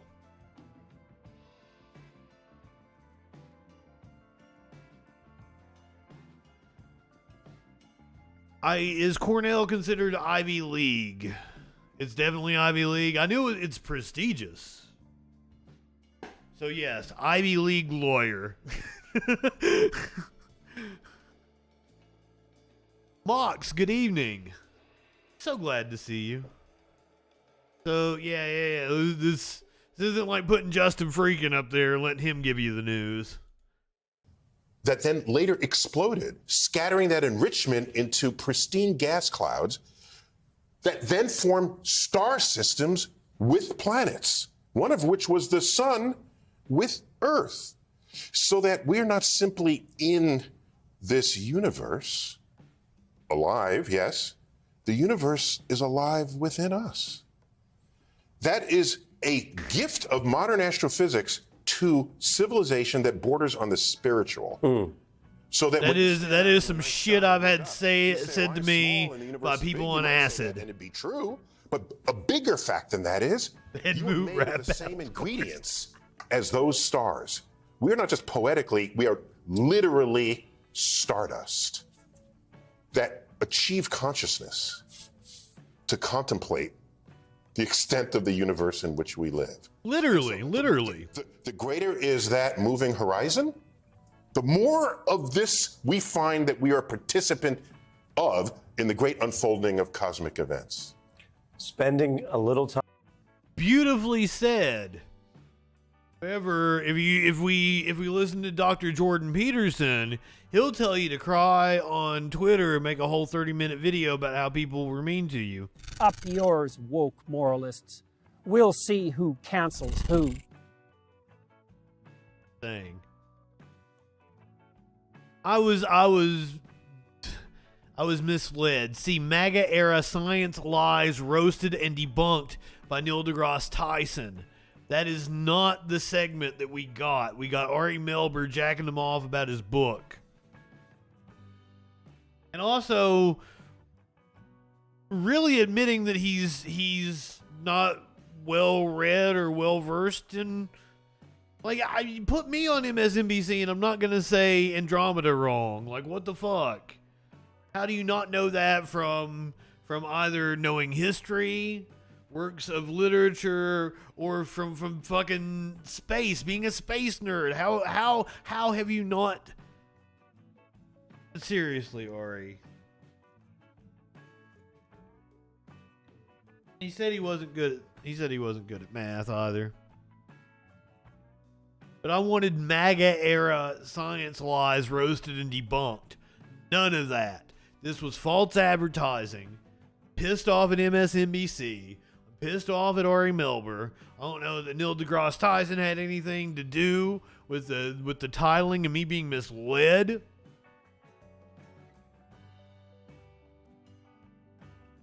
Probably didn't even see the movie The Andromeda Strain. Like, come the fuck on. He threw out a J. Cole lyric. Seriously, put me on MSNBC. I am a better news host than Ari Melber. I would have done a better job of interviewing Neil deGrasse Tyson. And also, if it had been my show, Steakums would have got a rebuttal. we would have first heard from Neil deGrasse Tyson, and then like, all right, Steakums, do you want to correct anything that motherfucker just said? But we also have better audio. I don't think you were in here a second ago, Media Winch, because you would have reacted to what I said.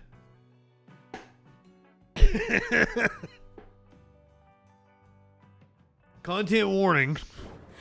We do a news show here, unlike Ari Melber.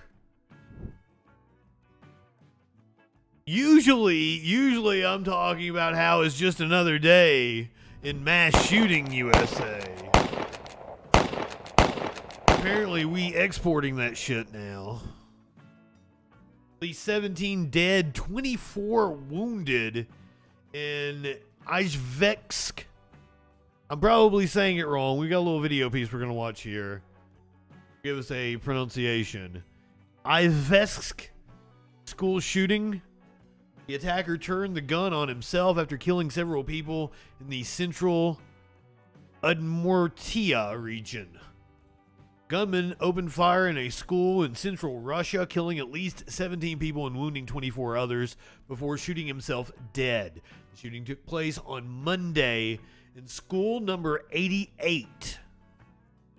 This is in Izhevsk, a city 960 kilometers east of Moscow. Russia's investigative committee identified the gunman as 34-year-old. So unlike here in the U.S., this was not a student carrying out a school shooting.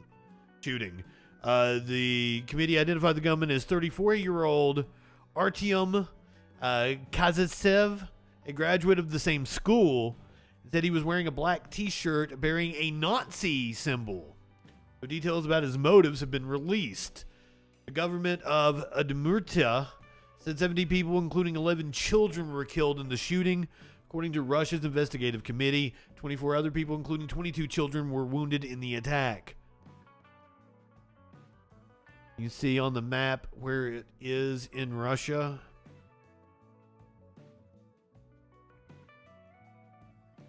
Here is the video about the shooting. Well, back now to our breaking news story out of Russia, where at least 6 people have been killed at a school shooting in the Russian city of 17. Well, this was the joins us now from Moscow. Original Mohammed, reporting. What more do we know? Yes, what we know from the Russian sources, official sources, is that 6 people were killed. One of them is the guard of the school, but also we know that the shooter killed himself in the operation. The identity of this shooter hasn't yet been established, and lots of investigation and police and authorities at the place and families of the victims also.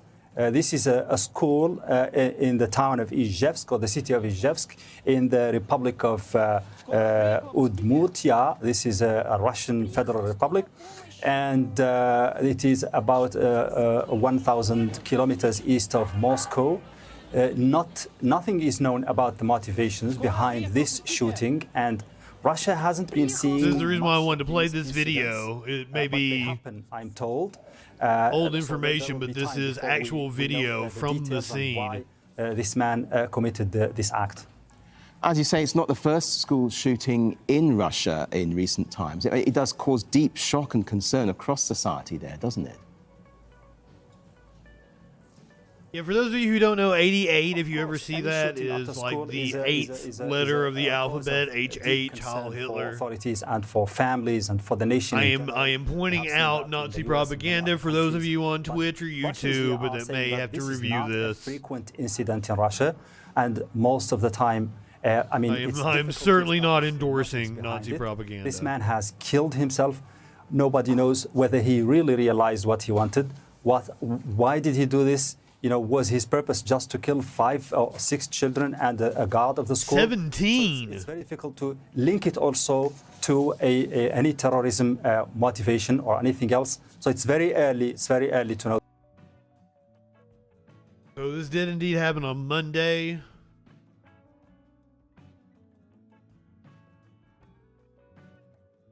The attack comes at a critical time for Russia, which is waging a deadly war in Ukraine. It's recently announced a partial mobilization order to boost its forces. Hours before the school shooting, a man opened fire and wounded a military recruitment officer at an enlistment center in Serbia. Any shooting at a school is cause for deep concern for authorities, families, and the nation in general. We have seen that in the United States and many other countries. according to Al Jazeera's Mohammed Val reporting from Moscow. But Russians are saying this is not a frequent occurrence in Russia. Most of the time, it is difficult to establish the motives behind it. Clearly, it had something to do with his Nazi ideology. I say clearly. Would have to assume that. As I said, two stories coming out of Russia. The other one is that Edward Snowden has been granted citizenship. Former U.S. intelligence contractor and whistleblower Edward Snowden on Monday was granted Russian citizenship by that country's president, Vladimir Putin. This comes 9 years after Snowden first exposed the scale of secret surveillance operations by the U.S. National Security Agency. The now 39-year-old fled the United States and was given asylum in Russia after leaking secret files in 2013 that revealed vast domestic and international surveillance operations carried out by the NSA, where he worked. At the time, he spoke to The Guardian's Glenn Greenwald in Dude, like, we're really desperate for help with this war over here, and you were an intelligence officer, so here's your citizenship papers. Will you come help us, please? Good evening, Igloo. Welcome, my friend. Laura Poitras. When you see everything, you see them on a more frequent basis. And you recognize that some of these things are actually abuses. And when you talk to people about them, in a place like this where this is the normal state of business, people tend not to take them very seriously. U.S. authorities have for years wanted him returned to the United States to face a criminal trial on espionage charges. Putin, himself a former Russian spy chief, said in 2017 that Snowden was wrong to leak U.S. secrets, but was not a traitor. Russia granted Snowden permanent residency rights in 2020, paving the way for him to obtain Russian citizenship. Hell yeah, Igloo. Absolutely. Also, I want to have you come on and co-host with me for the Freak Show one Friday. I'm going to get up with you in Discord. Hell, if you're available this Friday, let's fucking do it. Stones, good evening, my friend. Because I keep contacting people and they can't do this Friday. They're like, hell yeah, but I can't do this Friday. So I've got plenty of people booked, but I have nobody for this coming Friday.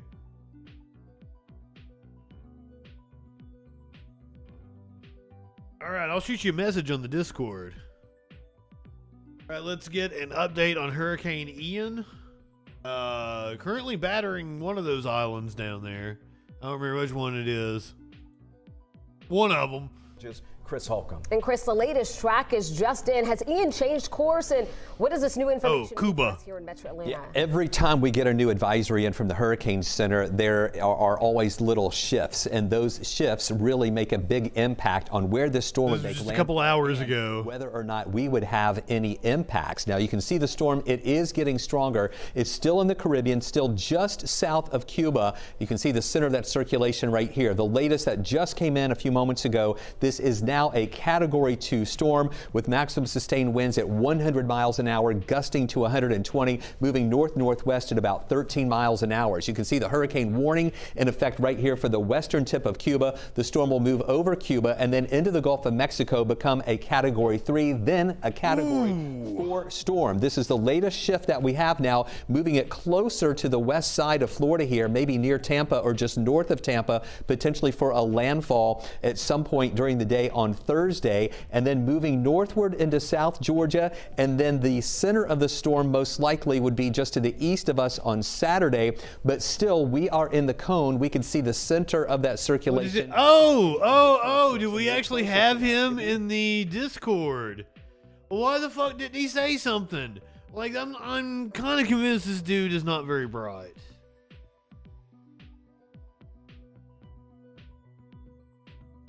Why the fuck didn't you say you were here?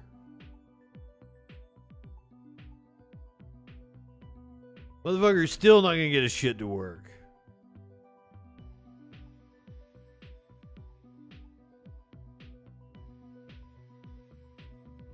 See, once again, I'm supposed to believe that this dude is one of Jackson Hinkle's head mods, and I have to debate him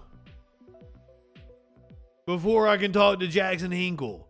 I'm talking to you, dumb shit. Like, I don't think you seem very bright.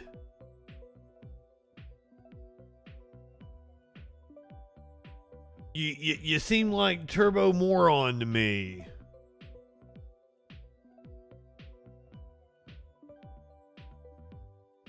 Turbo Dumbo.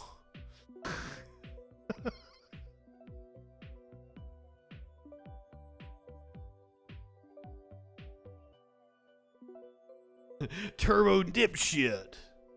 Can you hear me? Finally. Oh, okay. Anyways, let's not worry about the equipment. Painful, dude. Painful. Oh, it's painful. It's more painful for me. Trust me. Hearing you yap. No. It has been far more painful for me. I assure you. Good evening. I must imagine. Yeah. So, I don't know what were we saying about you being a fascist. I just really wanted to tell you why you're a fascist. That's and your definition of fascism, why it was wrong. That's all I wanted to do this whole time. First of all, are you really a mod for Jackson Hinkle? Oh God. Okay, look. I talked to what's her name, that media wench, on Discord. She came in after you, to try to get you back in, and she was like, he just wants to get a story, blah blah blah blah blah, and we were talking with her. I also kicked you out. Actually, I probably made a mistake kicking you out because I think there was like a raid at another time by some other people, and you just happened to be a person that just happened to go on the server. So I probably actually mistook and kicked you off. But. Oh, you just happened to make a mistake when I'm like, hey, can I debate Jackson? No, you hadn't said that. You were on the. This is on the Discord server. No, I had. I took screenshots. I screenshot everything. Well, you screenshotted the live stream when you were talking about that. Wanting to debate Jackson.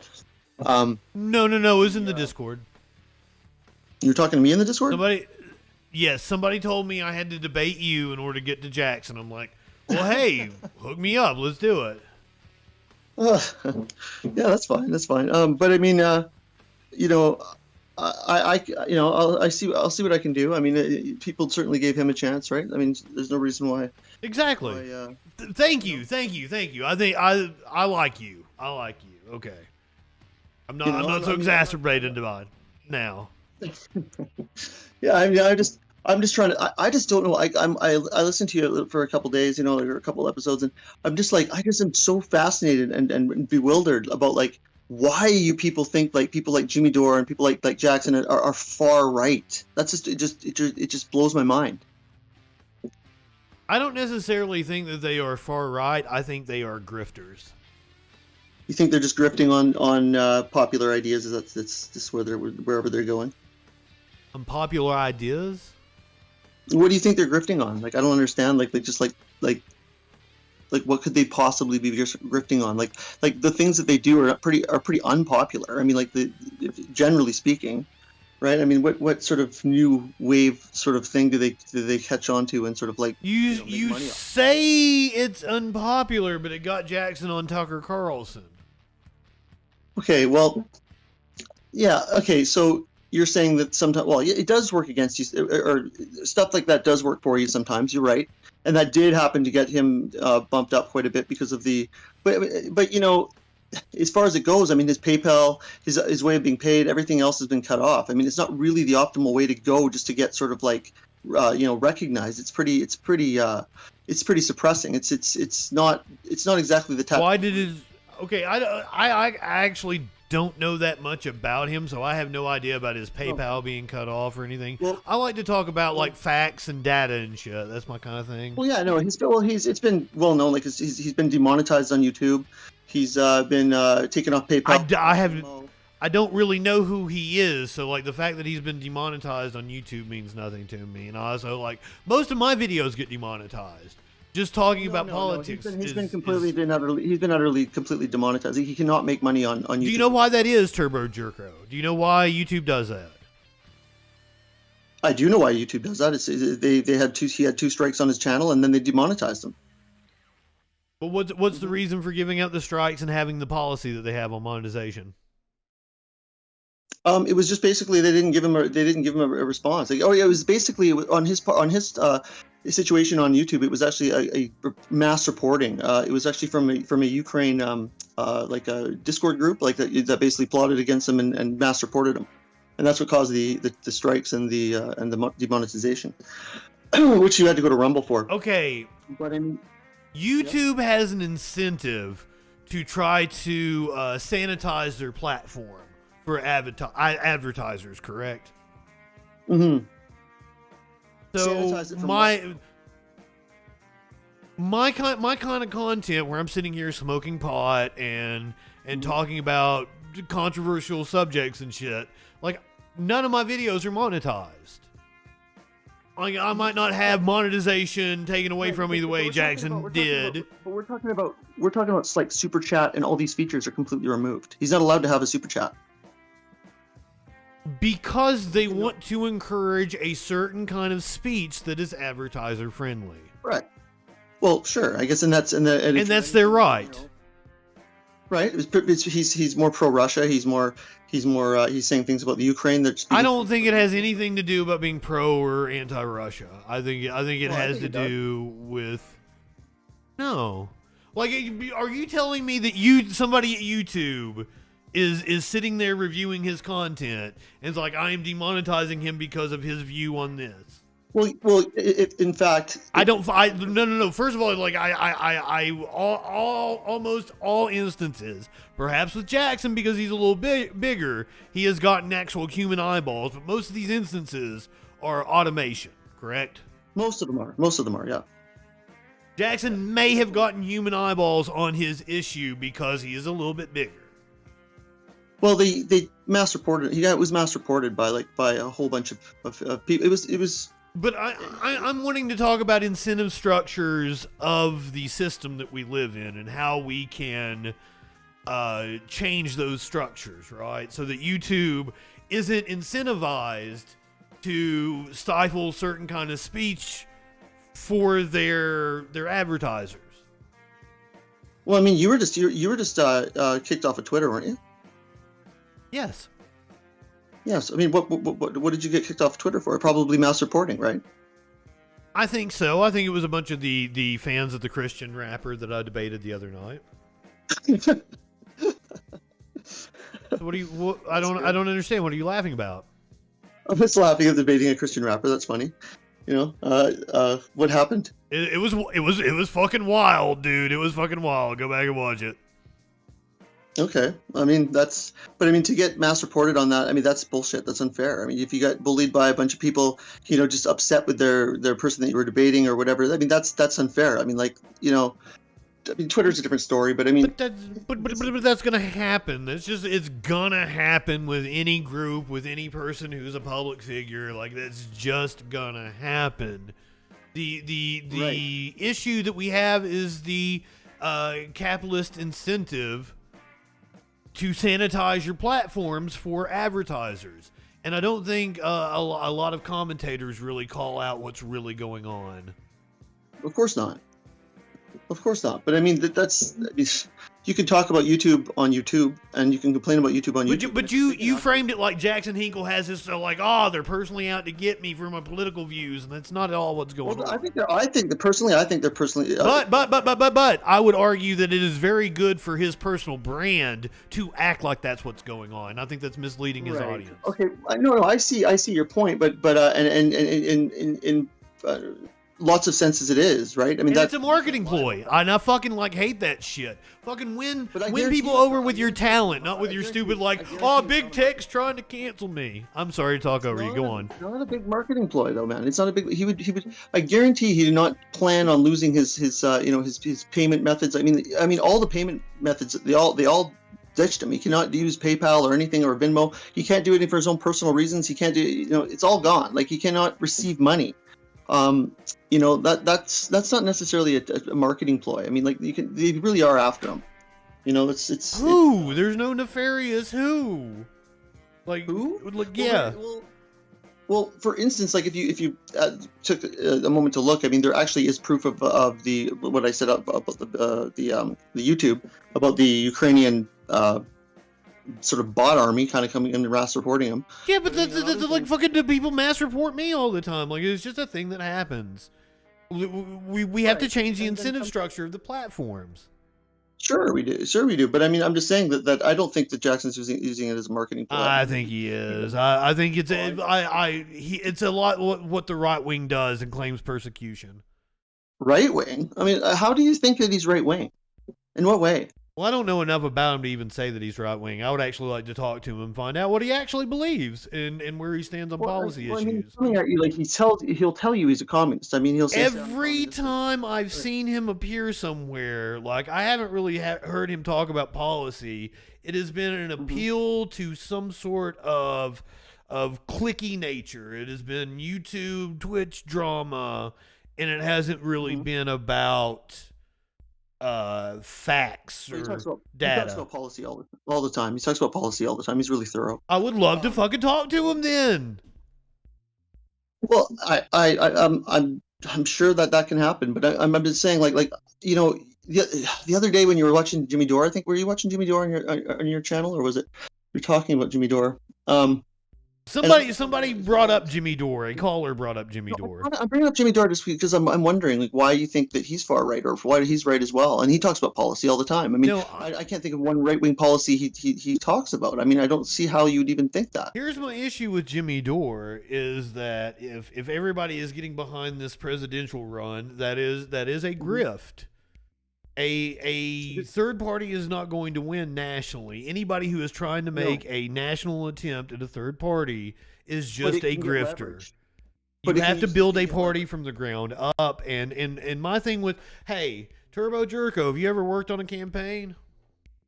No, I've never worked on a campaign. Have you been involved in a party, whether it's Democrat, Republican, or a third party? Have you been involved in party politics on the county level? Yes, I have.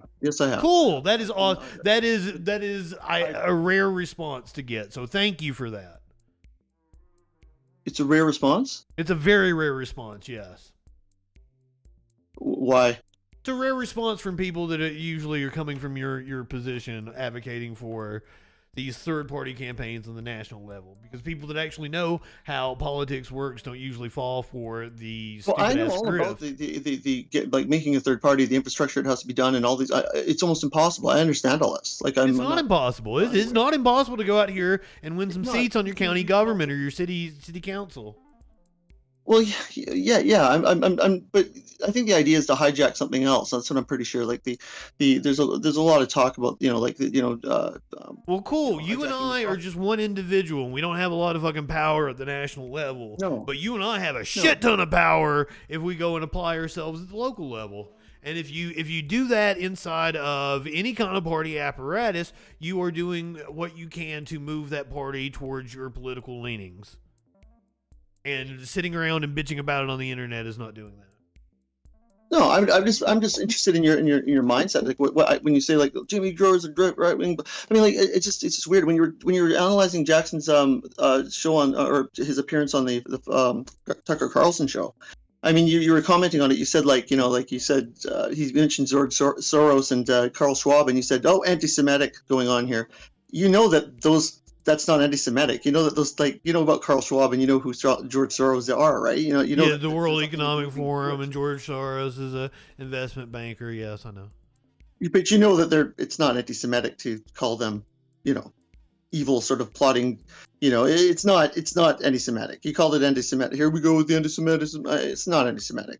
Carl Schwab is not a Jew. I don't even know what nationality Carl Schwab is. No, I know you don't.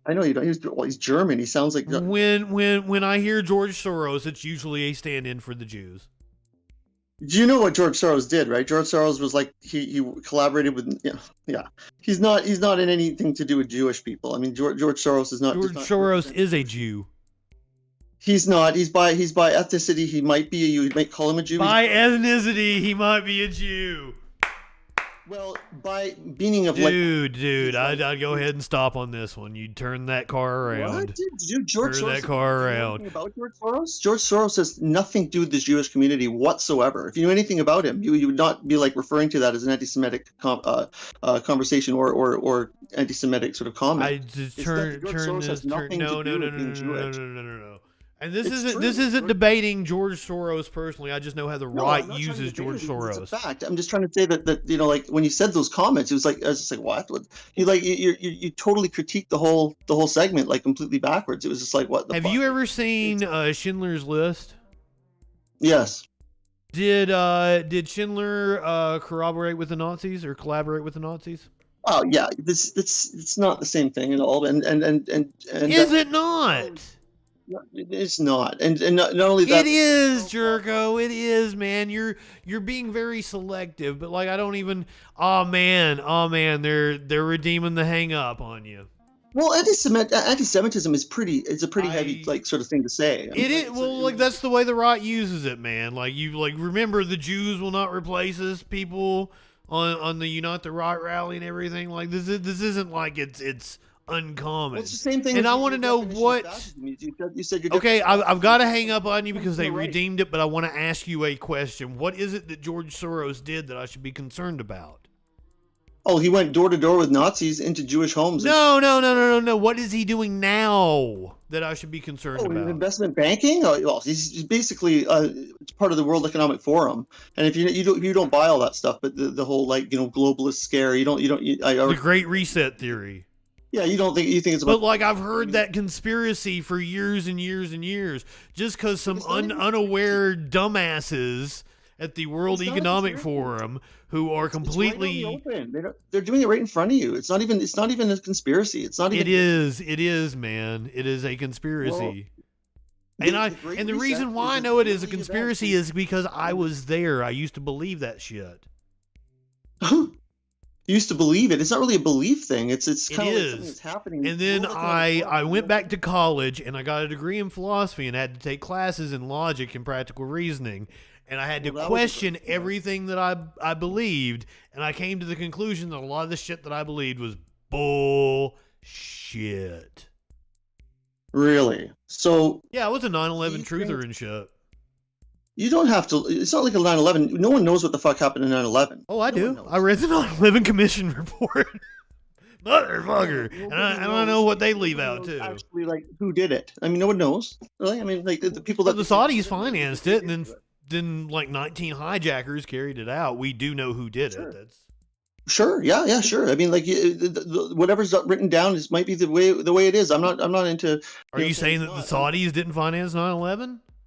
I have no way to find out what that's a pretty documented fact, dude. The Great Reset, though, is right in front of your face. No, the Great Reset predates the fucking World Economic Forum using that term. Like, they've just heard that and not known that it was a conspiracy theory and thought it sounded like a good term or some shit. Just some completely unaware old assholes was like, oh, that sounds like let's call it the Great Reset. And they had no clue that was a well-established conspiracy theory. Okay, so they're just going on. I've got to hang up on you, dude, because they redeemed the thing. But like, will you? I've got to because they redeemed the thing, and the chat is in control. And I would look like an asshole if I didn't follow the chat. But I want you to get me hooked up with Jackson Hinkle, please. I'll talk to you. Thank you, Jerko. It was a pleasure talking to you, and that went a lot better than I thought it would. Have a good night, my friend. You too. Bye. No core. I'm there. I left it alone. Did I miss the ad break's running on Twitch. I'm gonna take an ad break. We'll come back. We'll do more news. On the other side of the break, here on the Troll Patrol live.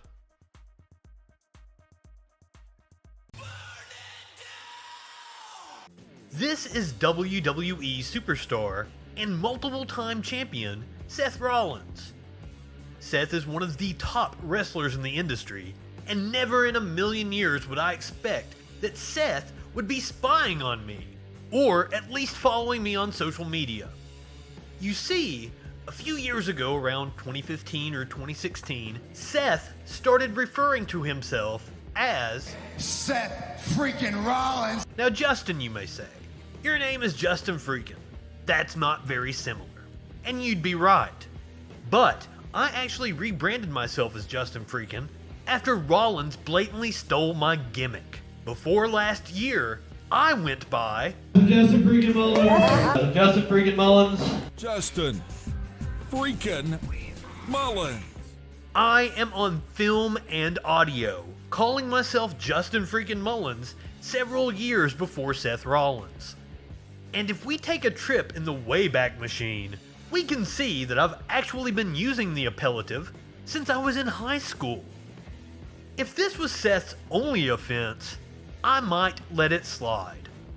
But recently he started referring to himself as The Monday Night Messiah. I wonder where I have heard something like that before. I am the new media messiah. I am the new media messiah. Self-proclaimed new media messiah. The new media messiah. So, Seth, since you and the WWE are clearly paying attention to me, consider this video your cease and desist to stop infringing on my intellectual property, and issue me a check for a cut of that sweet merchandise money. Obviously, you and the WWE are big fans of my ideas, so maybe you should offer me a slot on the creative team.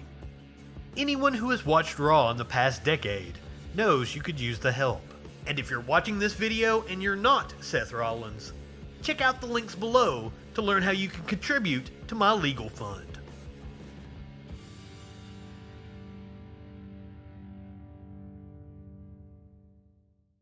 Now we turn to YouTuber Justin Freakin. The guy's, he's a formidable voice in the culture.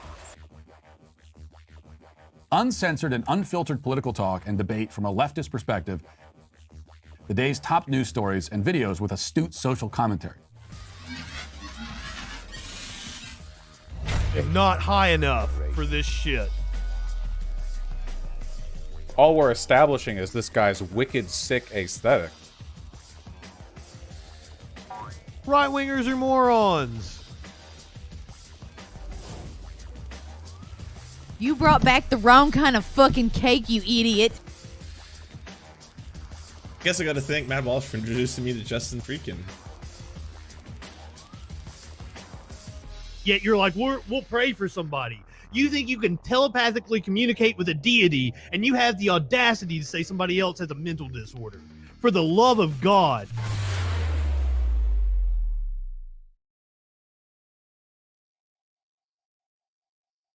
I didn't put a new meme up. I'm sorry. That's the old one.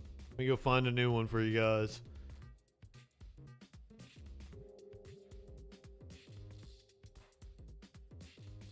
I don't even know. I have to dig into the stockpile.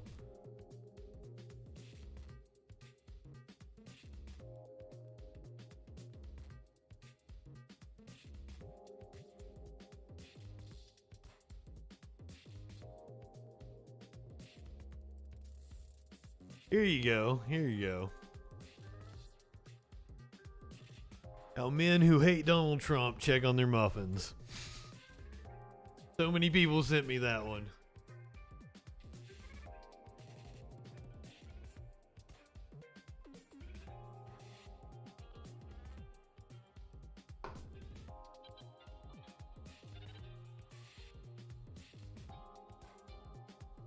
People send me that one because on Facebook I go by a persona known as Justin Muffins.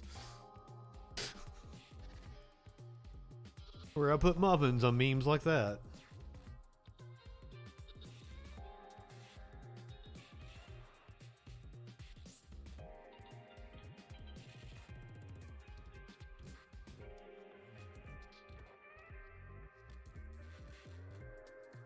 Alright.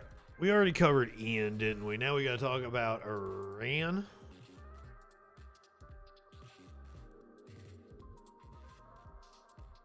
What are we looking at here? What the? Whoa. This is the Pierre Polivier. I guess it's a screenshot of his website at one point in time. He's taken it down and tried to scrub it. This is the new leader of the conservatives in Canada. Whereas Justin Trudeau told a United Nations conference, the pandemic has provided an opportunity for a reset. This is our chance to accelerate our pre-pandemic efforts to reimagine economic systems. This is just a fucking Nazi conspiracy. And then you get people like Jerko, who's like, oh, well, they're just doing it out in the open now. No, some completely unaware, aloof, old rich dude didn't fucking know that Great Reset was a conspiracy. And thought the name sounded good. Didn't have a good PR department to tell him, no. No.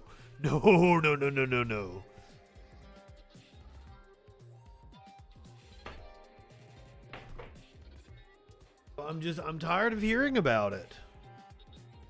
And for someone nominally on the left, supposedly coming in here and spouting off about that nonsense. I tried to give him an opportunity to tell me, you know, what has George Soros done today, and if Great Reset is all you can muster, I mean, my God.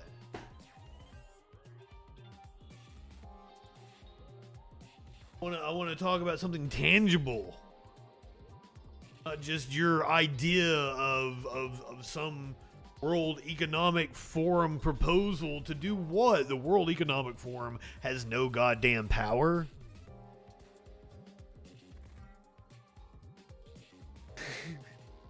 Did Disney release a movie called New World Order? Fuck, I was amazed when I was a kid that WCW called their Hill faction the New World Order. I thought the Christians were going to lose their shit over that, and some of them probably did. But it's made it a lot of fun now. Anytime on the internet somebody brings up the New World Order, and I'm like, for life. Too sweet.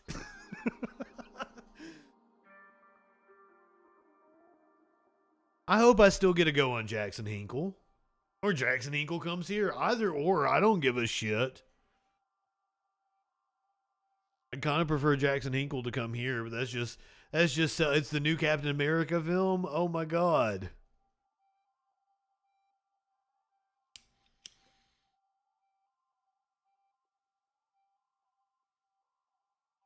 No media winch, no old school shit is if I started talking about some territory shit. I started talking about Crockett Promotions or fucking Watts. Or Gagne running the AWA. Talking about Brody getting stabbed in Puerto Rico. That's some old school shit. My buddy's name is Jesse Lundis. That's his wrestling name. Battle Opossum pops in here. His wrestling name is Jesse Lundis.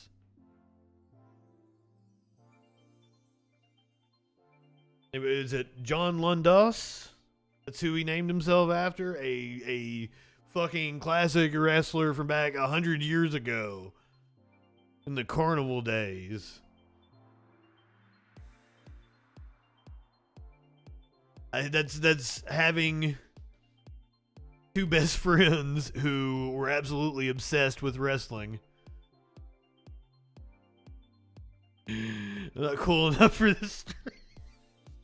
I mean, I can go any time period. I mean, the time period that I went and saw the most shows was like the Ruthless Aggression era.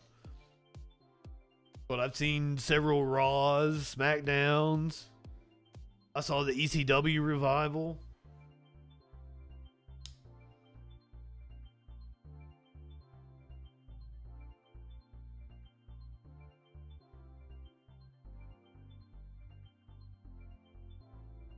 All right, let's get to some news. I thought it was, there's some Queen Irby. I thought it was going to be a short show. Let's go to Iran, where I am rooting on the women and their uprising. EU and US consider further sanctions on Iran over protest crackdown. The EU and the US are considering further sanctions against Iran over the attempt to suppress demonstrations and strikes in universities over the death of 22-year-old Mahsa Amini in a police detention center. Joseph Borrell, the EU foreign policy chief, condemned Iran's disproportionate use of force and said all options would be on the table at the next meeting of EU foreign affairs ministers. The main options are helping to prevent the internet being shut by Iran and further economic sanctions. Demonstrators at the street protests, now in their 10th day, have also called for greater support from the West, as well as help in communicating with the outside world. The spokesperson for the Iranian Foreign Ministry, Nasser Kanani, has condemned the U.S. for trying to help those seeking to bypass the Iranian internet shutdown, saying the action taken by the U.S. Office of Foreign Assets Control last Friday was another sign this country is seeking to weaken the security and stability of Iran. He said the U.S. action would not go unanswered. More than 75 people have been killed in the Iranian authorities' crackdown against the unrest, a rights group said on Monday. The Iranian authorities' official death toll, meanwhile, remained at 41, including several members of the security forces.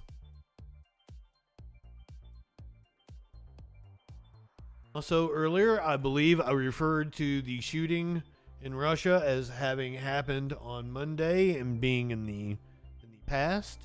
Without realizing today is Monday.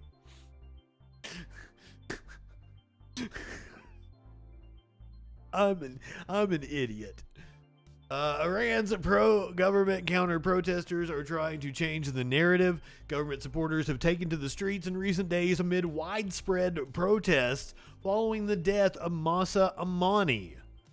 The calls together have been coming through announcements and mass text messages in Tehran.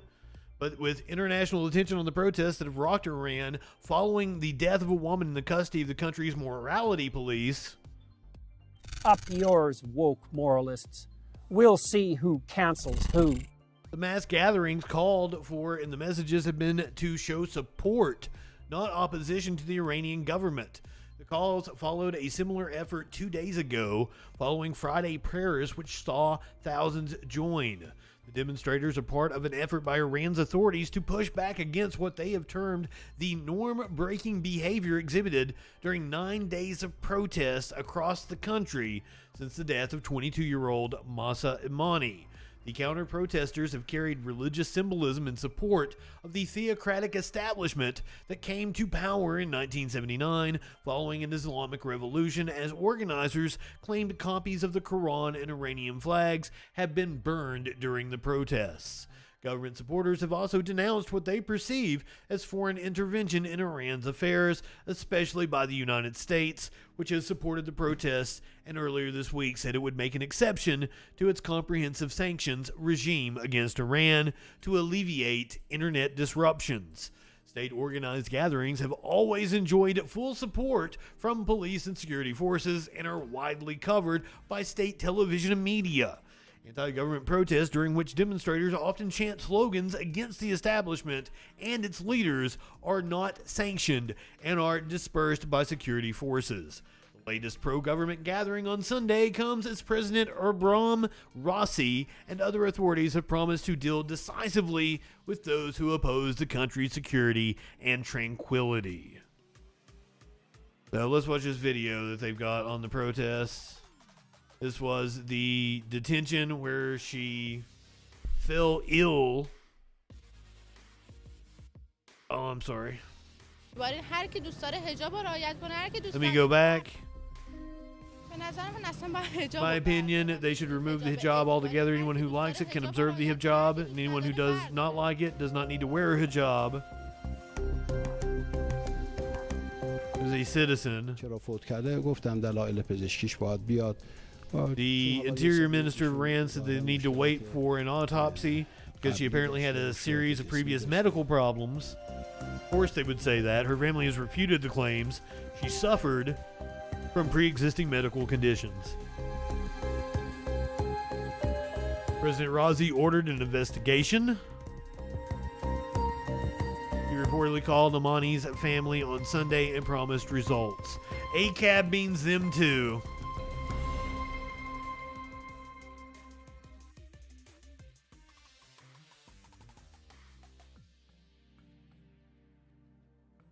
All right, now we actually got some fun shit. Heartwarming shit. We did fun shit earlier too when we had the satellite hitting the asteroid. Thomas Jefferson, thank you for joining us. Be sure to hit the subscribe button if you're not already a subscriber. My friend, we had a whole debate about your religious beliefs. Can you clear this up for us?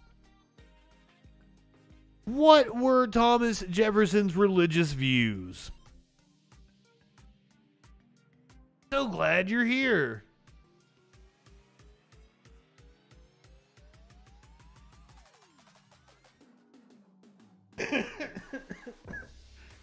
Oh.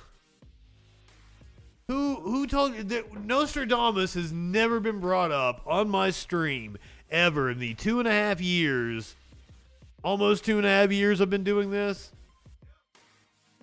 I've never brought up Nostradamus. Never once has Nostradamus been mentioned on my stream. Wade, what's up, my friend? I'm waiting for Thomas Jefferson to tell me what his religious views are. He's taking a little while. But that could be because Thomas Jefferson's religious views were complicated.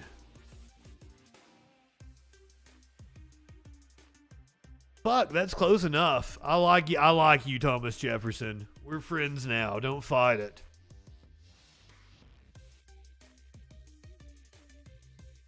Just let me get close to you. Come on, man.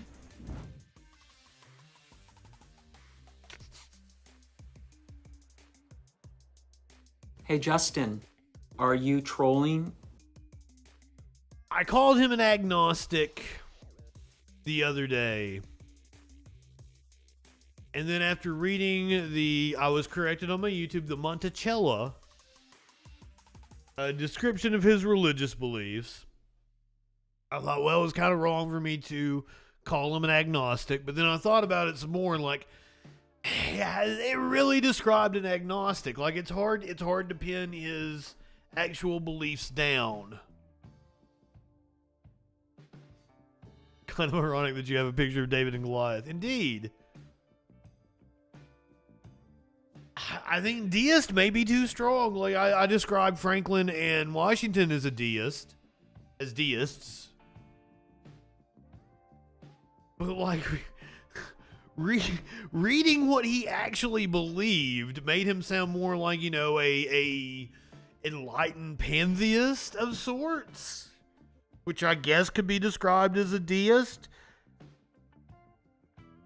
But he was very clear that he didn't believe in any kind of a personal God. So like it was like after reading, but like I can say with 100% certainty that Bryson saying he was a Christian was very wrong and very intellectually dishonest. Me saying he's an agnostic might not be correct, but is far closer to the truth. Absolutely. I've heard all of George Carlin's bits.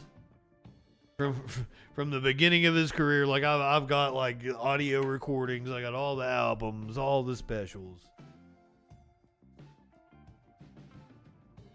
I would definitely like some birthday cake here in about 30 minutes. Thank you, Curious Sir. Absolutely. If I'm off in 30 minutes, I thought I would be off fucking an hour ago. It's taken a while to get through all this. We had Thomas Jefferson pop in, and since I want to hear a cheesy joke. I want to hear a Thomas Jefferson cheesy joke.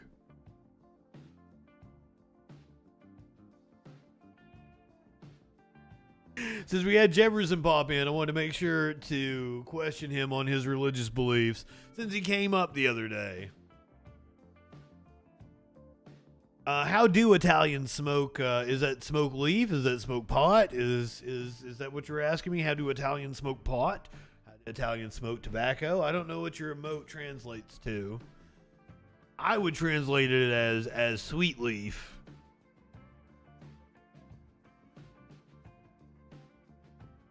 They roll it, they smoke it, then they forget about it. So it was indeed referring to the sweet leaf.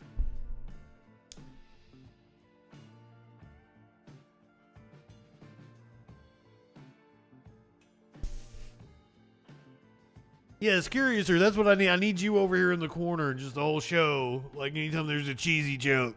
Waka waka waka waka. He gonna go get me Jackson? Like, he gonna get me Jackson right now?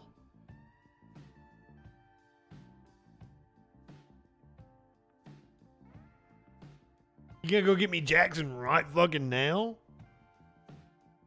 I don't believe it.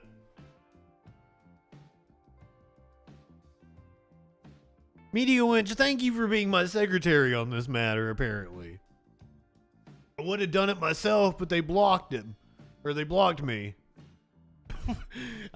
Jackson comes on at like 11. I like curves.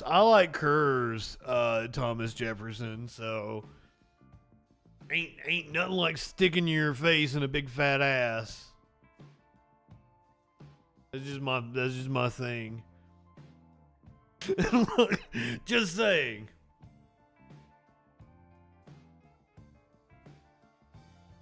Yeah, I thought our descriptions were better. Sorry.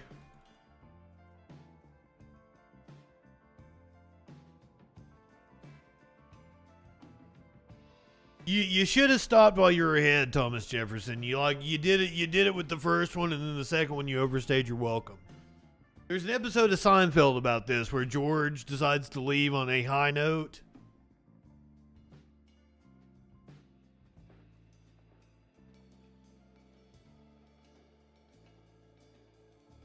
If Jackson Hinkle pops in my debate freaking channel, I'm gonna fucking no fucking way. I'm not gonna get like starstruck or anything. Well, you should have pulled a George and you should have left on top.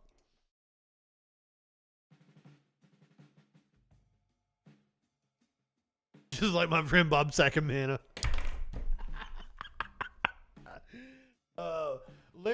Larry David is my idol. And here's the thing, like, okay, I didn't watch Seinfeld while it was on. I was probably too young for it. But I was introduced to it like when I was 18 and I was a stoner. I don't know what TTFN means. I think it means like further notice. So I'm not exactly sure what she's saying to me. But I got turned on to Seinfeld. Oh, ta-ta for now. I got turned on to Seinfeld by like my buddy that I used to go smoke pot with when I was like 18, 19. Like, he was a prolific hoarder of media. So at this time, we're not quite into the DVD era yet. This would have been about 2002, 2003. Yes, whatever bonus you want if Jackson comes on. I mean, if Jackson comes on, I assume I'm going to get an influx of followers. Yes, ma'am. You're looking at a meme somebody reminded me of earlier. And I confessed my love for thick women. Just saying. So my buddy turns me on to Seinfeld as we're like sitting around smoking pot. He's got like, just before DVD, so he's got VHSs. He has taped off of TV of like all the Seinfelds. We were just watching Seinfeld after Seinfeld after Seinfeld on VHS. And I thought like I was like idolizing Jerry Seinfeld. So I even go to the point where I go and see Jerry live in like Charleston, West Virginia in 2005. It's like his first tour post the television show. And I'm not that big of a Seinfeld fan. I am not a Jerry Seinfeld fan pretty much at all. Like, the dude just ain't really funny to me. Turns out, I am a Larry David fan. And I watched Curb Your Enthusiasm and was like, oh, now it makes sense. Now it makes sense why I don't like the last 2 seasons of Seinfeld as much. Now it makes sense why I love the finale and most people don't. Yeah, Curiouser, we're going to have to watch the Seinfeld reunion on Curb Your Enthusiasm. Seinfeld is a complete hack. He is amazing, apparently, when Larry David is writing for him, though. I'll agree with that, Thomas. George, Kramer, Elaine. I would say Newman's funnier than Jerry.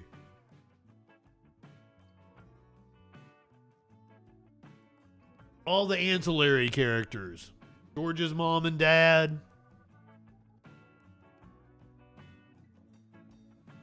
Fucking even Jerry's mom and dad are hilarious. All the different bosses. Kruger, Peterman, Mr. Pitt. It is the ancillary characters that make the show.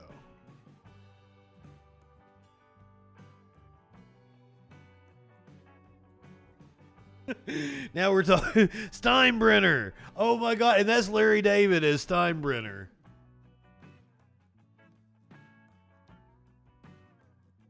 God, you guys got me talking about one of my favorite shows of all time. I fucking love Seinfeld.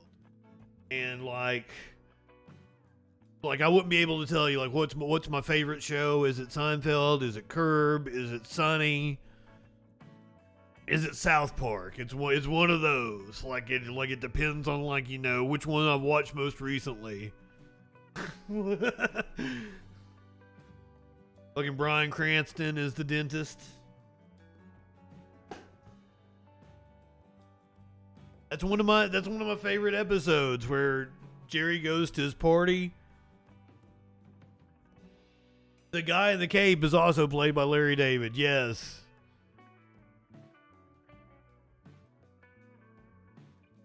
Welcome to the Seinfeld Patrol. I'm Justin Freakin.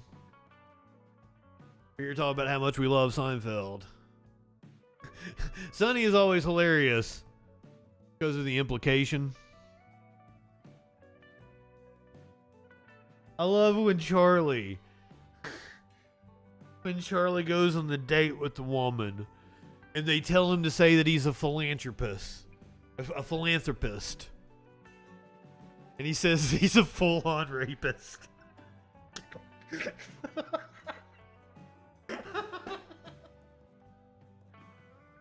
I quote Sonny so often. God, Curiouser was talking about like boiling the hinges on the door to clean them, and I'm like, boil all my denim. Would you like an egg in this trying time? Oh. Well, I ate like a pound of cheese. Oh god, I love that show so much. It's so quotable. I think I quoted often on this stream. The other day, fucking somebody sang a song. It was something like the Day Man, and I just like belted out the Day Man. I don't know how many people got it. Most people probably thought I was crazy.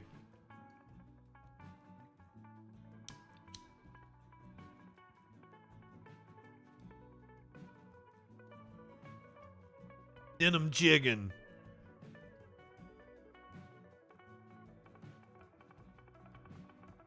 I just Frank talking about like his time in Vietnam. And I'm going, he went to Vietnam in the 90s to open a sweatshop. And a lot of good men died in that sweatshop. That shit cracks me up. Oh, I've tried my best to get my buddy onto that show. So one time I was there with him and I tried to make him watch Frank's Pretty Woman. That's usually the episode that I turn people onto the show with. It's later on in the run, but it's like pretty self-contained. You don't have to like get any of the previous setup of who the characters are and everything. Cool Billy Tudor, thank you for being a freaking follower. This is my toe knife. What is bad about being crazy that makes people hurt the feelings of those you call crazy? Sir, I would never, or I'm sorry, I don't mean to call you, I don't mean to call you sir, Billy. You might go by some other pronoun, and my sincerest apologies. Nobody's gonna call you crazy around here. If anything, we're all a little mad. Gotta pay the troll toll to get into this boy's hole. It sounds like you're saying boy's hole. Boy's soul. Boy's soul. I wrote boy's soul.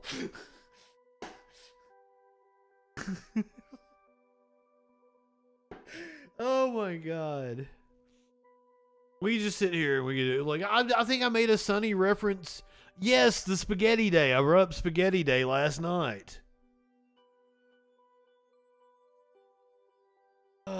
We've got news to do, which granted I don't really have that much.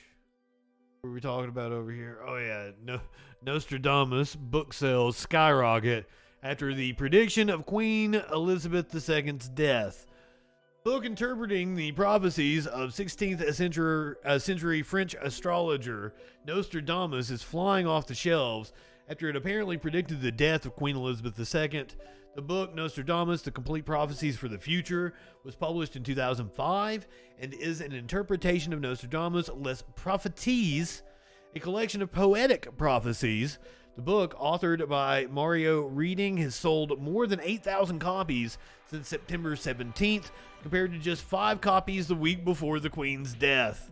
Reading's interpretation of one of the poems reportedly reads, Queen Elizabeth II will die circa 22 at the age of around 96. According to Reading, Nostradamus also predicts that King Charles III will abdicate the throne due to resentments held against him by a certain proportion of the British population following his divorce from Diana, Princess of Wales. That seems oddly specific. I don't think Nostradamus said that. Reading's claim is linked to a section of Nostradamus' work that discusses a king of the islands. Because they disapproved of his divorce, a man who later they considered unworthy, the people will force out the king of the islands. A man will replace who never expected to be king. So I guess they are pointing to Prince Harry, who is married to Meghan Markle and who stepped back from his royal duties in 2020, but apparently remains in the line of succession.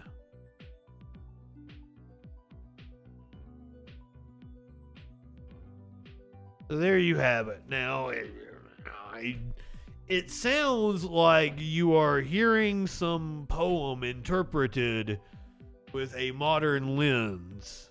Exactly, they were always vague, so they could be interpreted in numerous ways, and some person is just bending them to his will about the royal family.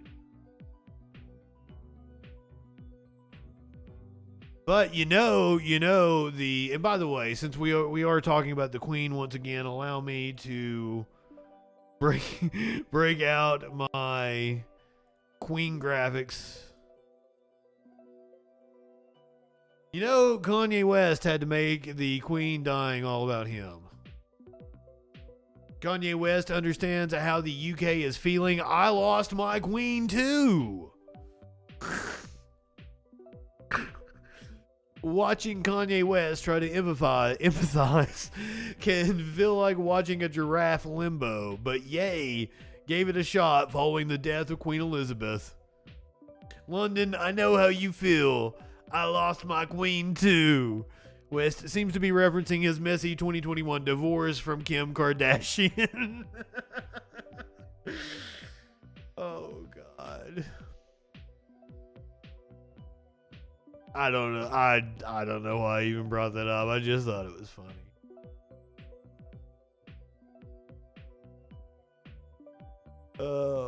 Now I'm gonna touch on a heartwarming story. We're gonna do some wholesome shit here. Oh. And is that John Cena's? Is that John Cena? Can you see him? It's an ongoing issue. Before we get started with this wholesome story, like Thomas Jefferson, you're new here, so maybe you've not heard this. If anybody else is new to the stream, I will sum up my political beliefs like this. I would give anything in the world to piss in Dan Crenshaw's open eye hole.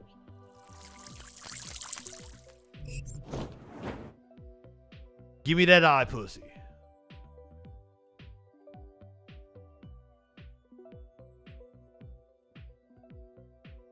Just saying. So now on to a wholesome story. Is that John Cena? Can you see him? Is that John Cena's music? The wrestling star is giving so many people a reason to smile this morning. She gonna get me copyright notice. Granted through Make-A-Wish. He is officially granted. Stop it, ma'am. Stop it. WWE is gonna come after me. They're gonna want my 14 cents. Records website says that he is one of the most requested celebrities for Make-A-Wish. Cena has been working with the foundation for nearly 20 years, and he says he's going to drop everything when he gets that request to make a child's wish come true. So sweet. So sweet, she says. So that's John Cena has set a Guinness Book of World Records for granting Make-A-Wish wishes. Nobody's granted more Make-A-Wishes than you. Where did that compassion come from and that giving back to those disenfranchised? Okay, so I think when you experience something like the reward of a Make-A-Wish, if you're not moved, I don't know if you have a beating heart. What the concept is, these kids facing life-threatening illnesses are granted one wish. And imagine if you were that wish. So that's what a child's one wish is. I would like to hang out with this person and then see this person perform. That is by far the most flattering thing that I have ever experienced, and it's very tough to even put that into concept. And I'm totally going to tear up at this. One wish, what would you do? So I have great perspective, and from my very first one, had great perspective of what that is, and I'm able to see the end product, like the joy it brings not only to the children, to the families, to the people who are involved in volunteering to make the experience possible. And that joy equals hope, and hope can sometimes move mountains. And ESPN does a fantastic job of showcasing the rewards of a wish in many. I mean, most of them aren't publicized. You know, we go from comedy to talking about serious stuff, but that's very, very close to me because I see the direct effect. I think we all have causes that we stand up for, but I get to be at the end, and I see the direct effect that it has on people, and it's fantastic. It really is. I don't think most of them get a lot of publicity, so I don't think that is anywhere near the reason why he's doing it. Here's a WWE piece. They're definitely gonna get my 14 cents on the YouTube. I lost about 7 of you. What the fuck? Assholes don't care about John Cena helping the kids, helping the children's. Here's one of the times that I don't think was well publicized, that I think is just somebody's cell phone camera. At a trailer park, it looks like it could be like down the road here. Yeah, well, fair enough, Cord, fair enough. I try to do a variety of different things. This is what's called a kicker in broadcasting. Who's at the door? Can you tell him come in? You kind of you usually do like a C block that has entertainment, news, fluff stories, that sort of thing. But I have some.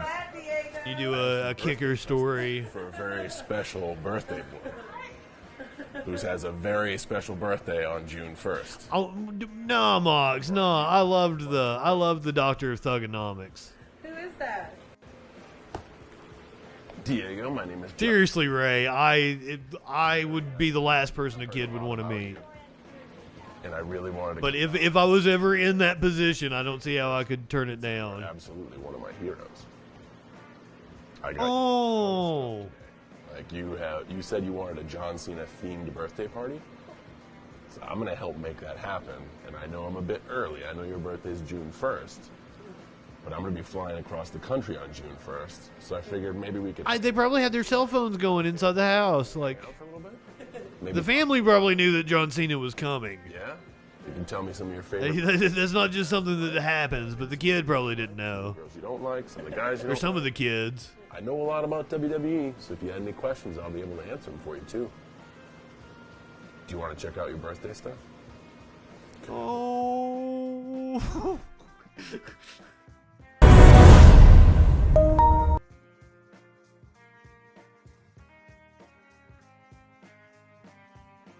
That was heartwarming. I don't even like John Cena that much. He was never one of my favorite wrestlers. Like, couldn't stand him throughout the end of the 2000s, early 2010s. You know, a lot more tolerable of him now coming back.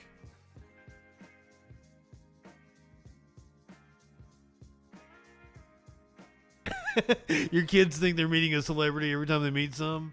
That's hilarious. What, they thought I was a celebrity? No, I get made fun of on the internet for how few views I get. People be like, you and your 6 viewers, and I'm like, nuh-uh. 6 viewers is just on YouTube. I got like another 12 or 13 over on Twitch. Come the fuck on.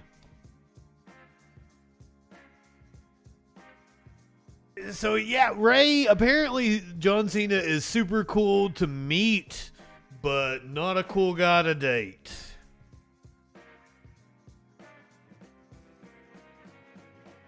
So apparently he's very controlling in relationships. But now also, like, this comes from my buddy telling me about the reality TV show between him and was it Nikki? Yeah, Bree's married to Bryan Danielson. Nikki that John Cena was dating when they were doing that Total Bellas thing. And my buddy's wife, she likes reality shows, so they watched that together. And he told me about the way John Cena was, but it's a reality show, and it has 2 already scripted celebrities that are working people.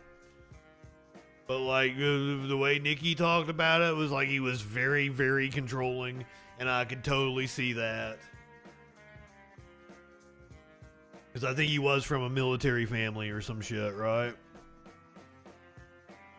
One of those disciplined motherfuckers. And wait a minute, his dad is a fucking super fucking cool wrestler on the independent circuit. John Cena Sr. is hilarious. Usually plays a heel. Do you guys know about John Cena Sr.? This dude is awesome.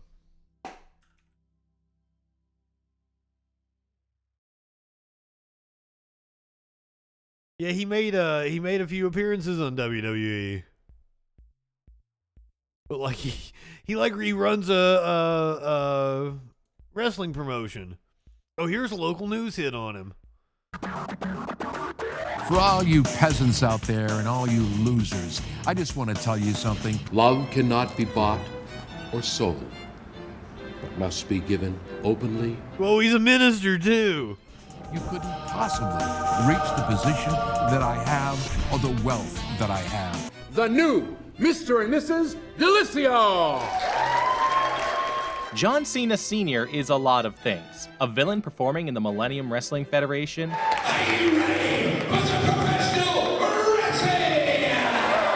A justice of the peace helping couples tie the knot. And many might recognize the name. And yes, he is the father of that John Cena, the famous WWE wrestler and actor.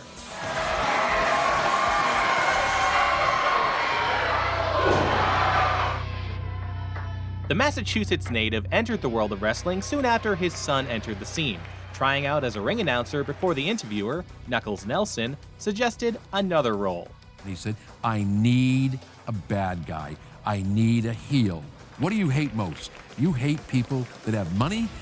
Let's see, we can't use Johnny Cash. We can't use Johnny Money. He might do like independent films too. Tonight, it's all about business.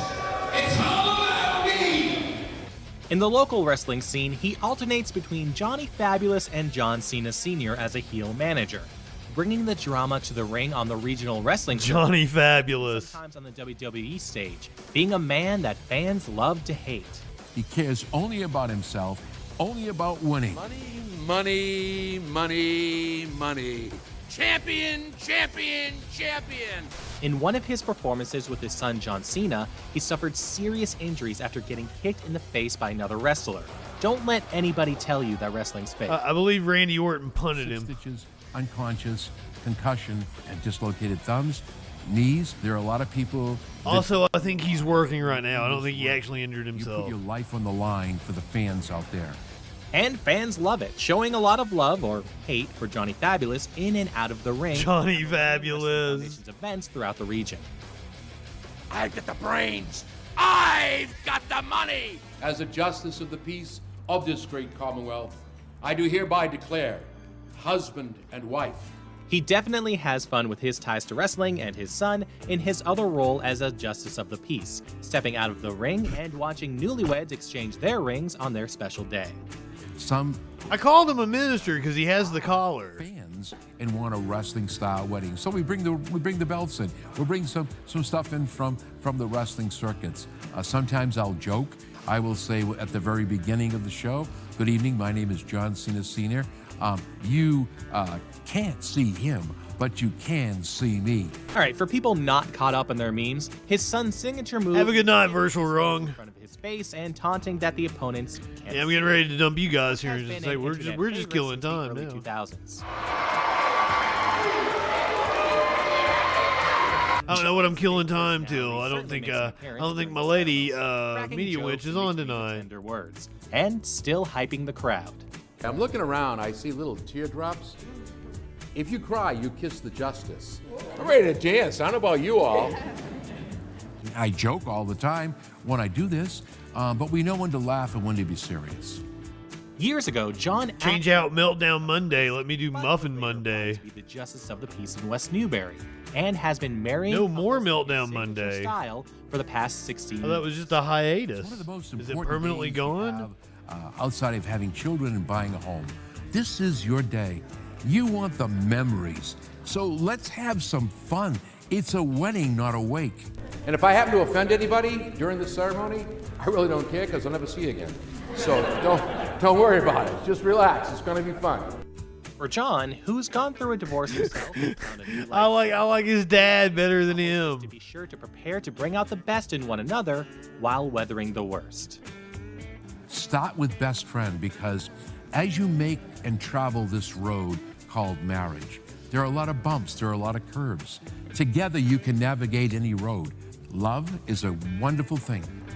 Beyond all else, understand. Love is a wonderful thing. That's a truly Look at touching what man message we. from a passionate There's justice another of the man peace. sing. What would I am purposely singing Michael Bolton because Curiouser is here. To be fabulous. And she does not respect Michael Bolton.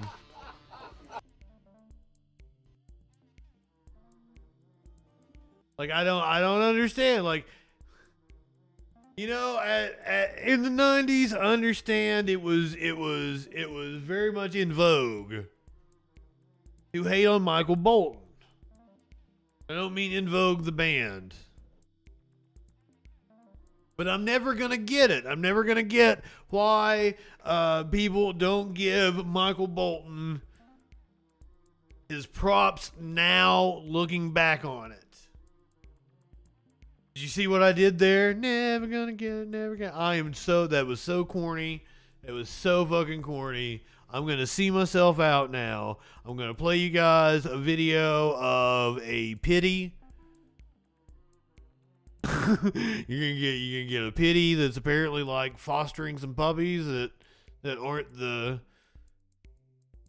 pitties. It's gonna teach the puppies how to dog. Go beg Curiouser to let me have some birthday cake. But I might not get it now. Unfortunately, I can't go in there and have a birthday bong with her. Oh, I'm sorry. I said pity. I'm sorry if I got you stoked for a kitty. I'm so sorry. I need to do a better job. Like, I noticed that when I was cutting up the show last night. Like, man, sometimes I really, once I get really high, I don't enunciate well.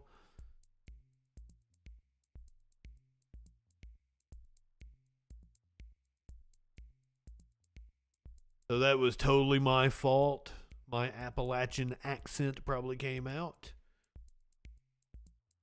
I need to go back to being a proper news anchor here on this Troll Patrol is totally a proper news show. We are a respectable journalistic outlet over here on the Justin Freakin Journalism channel.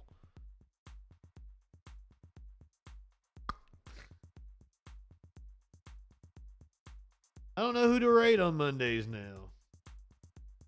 Made some new friends. Let's see if we got new friends.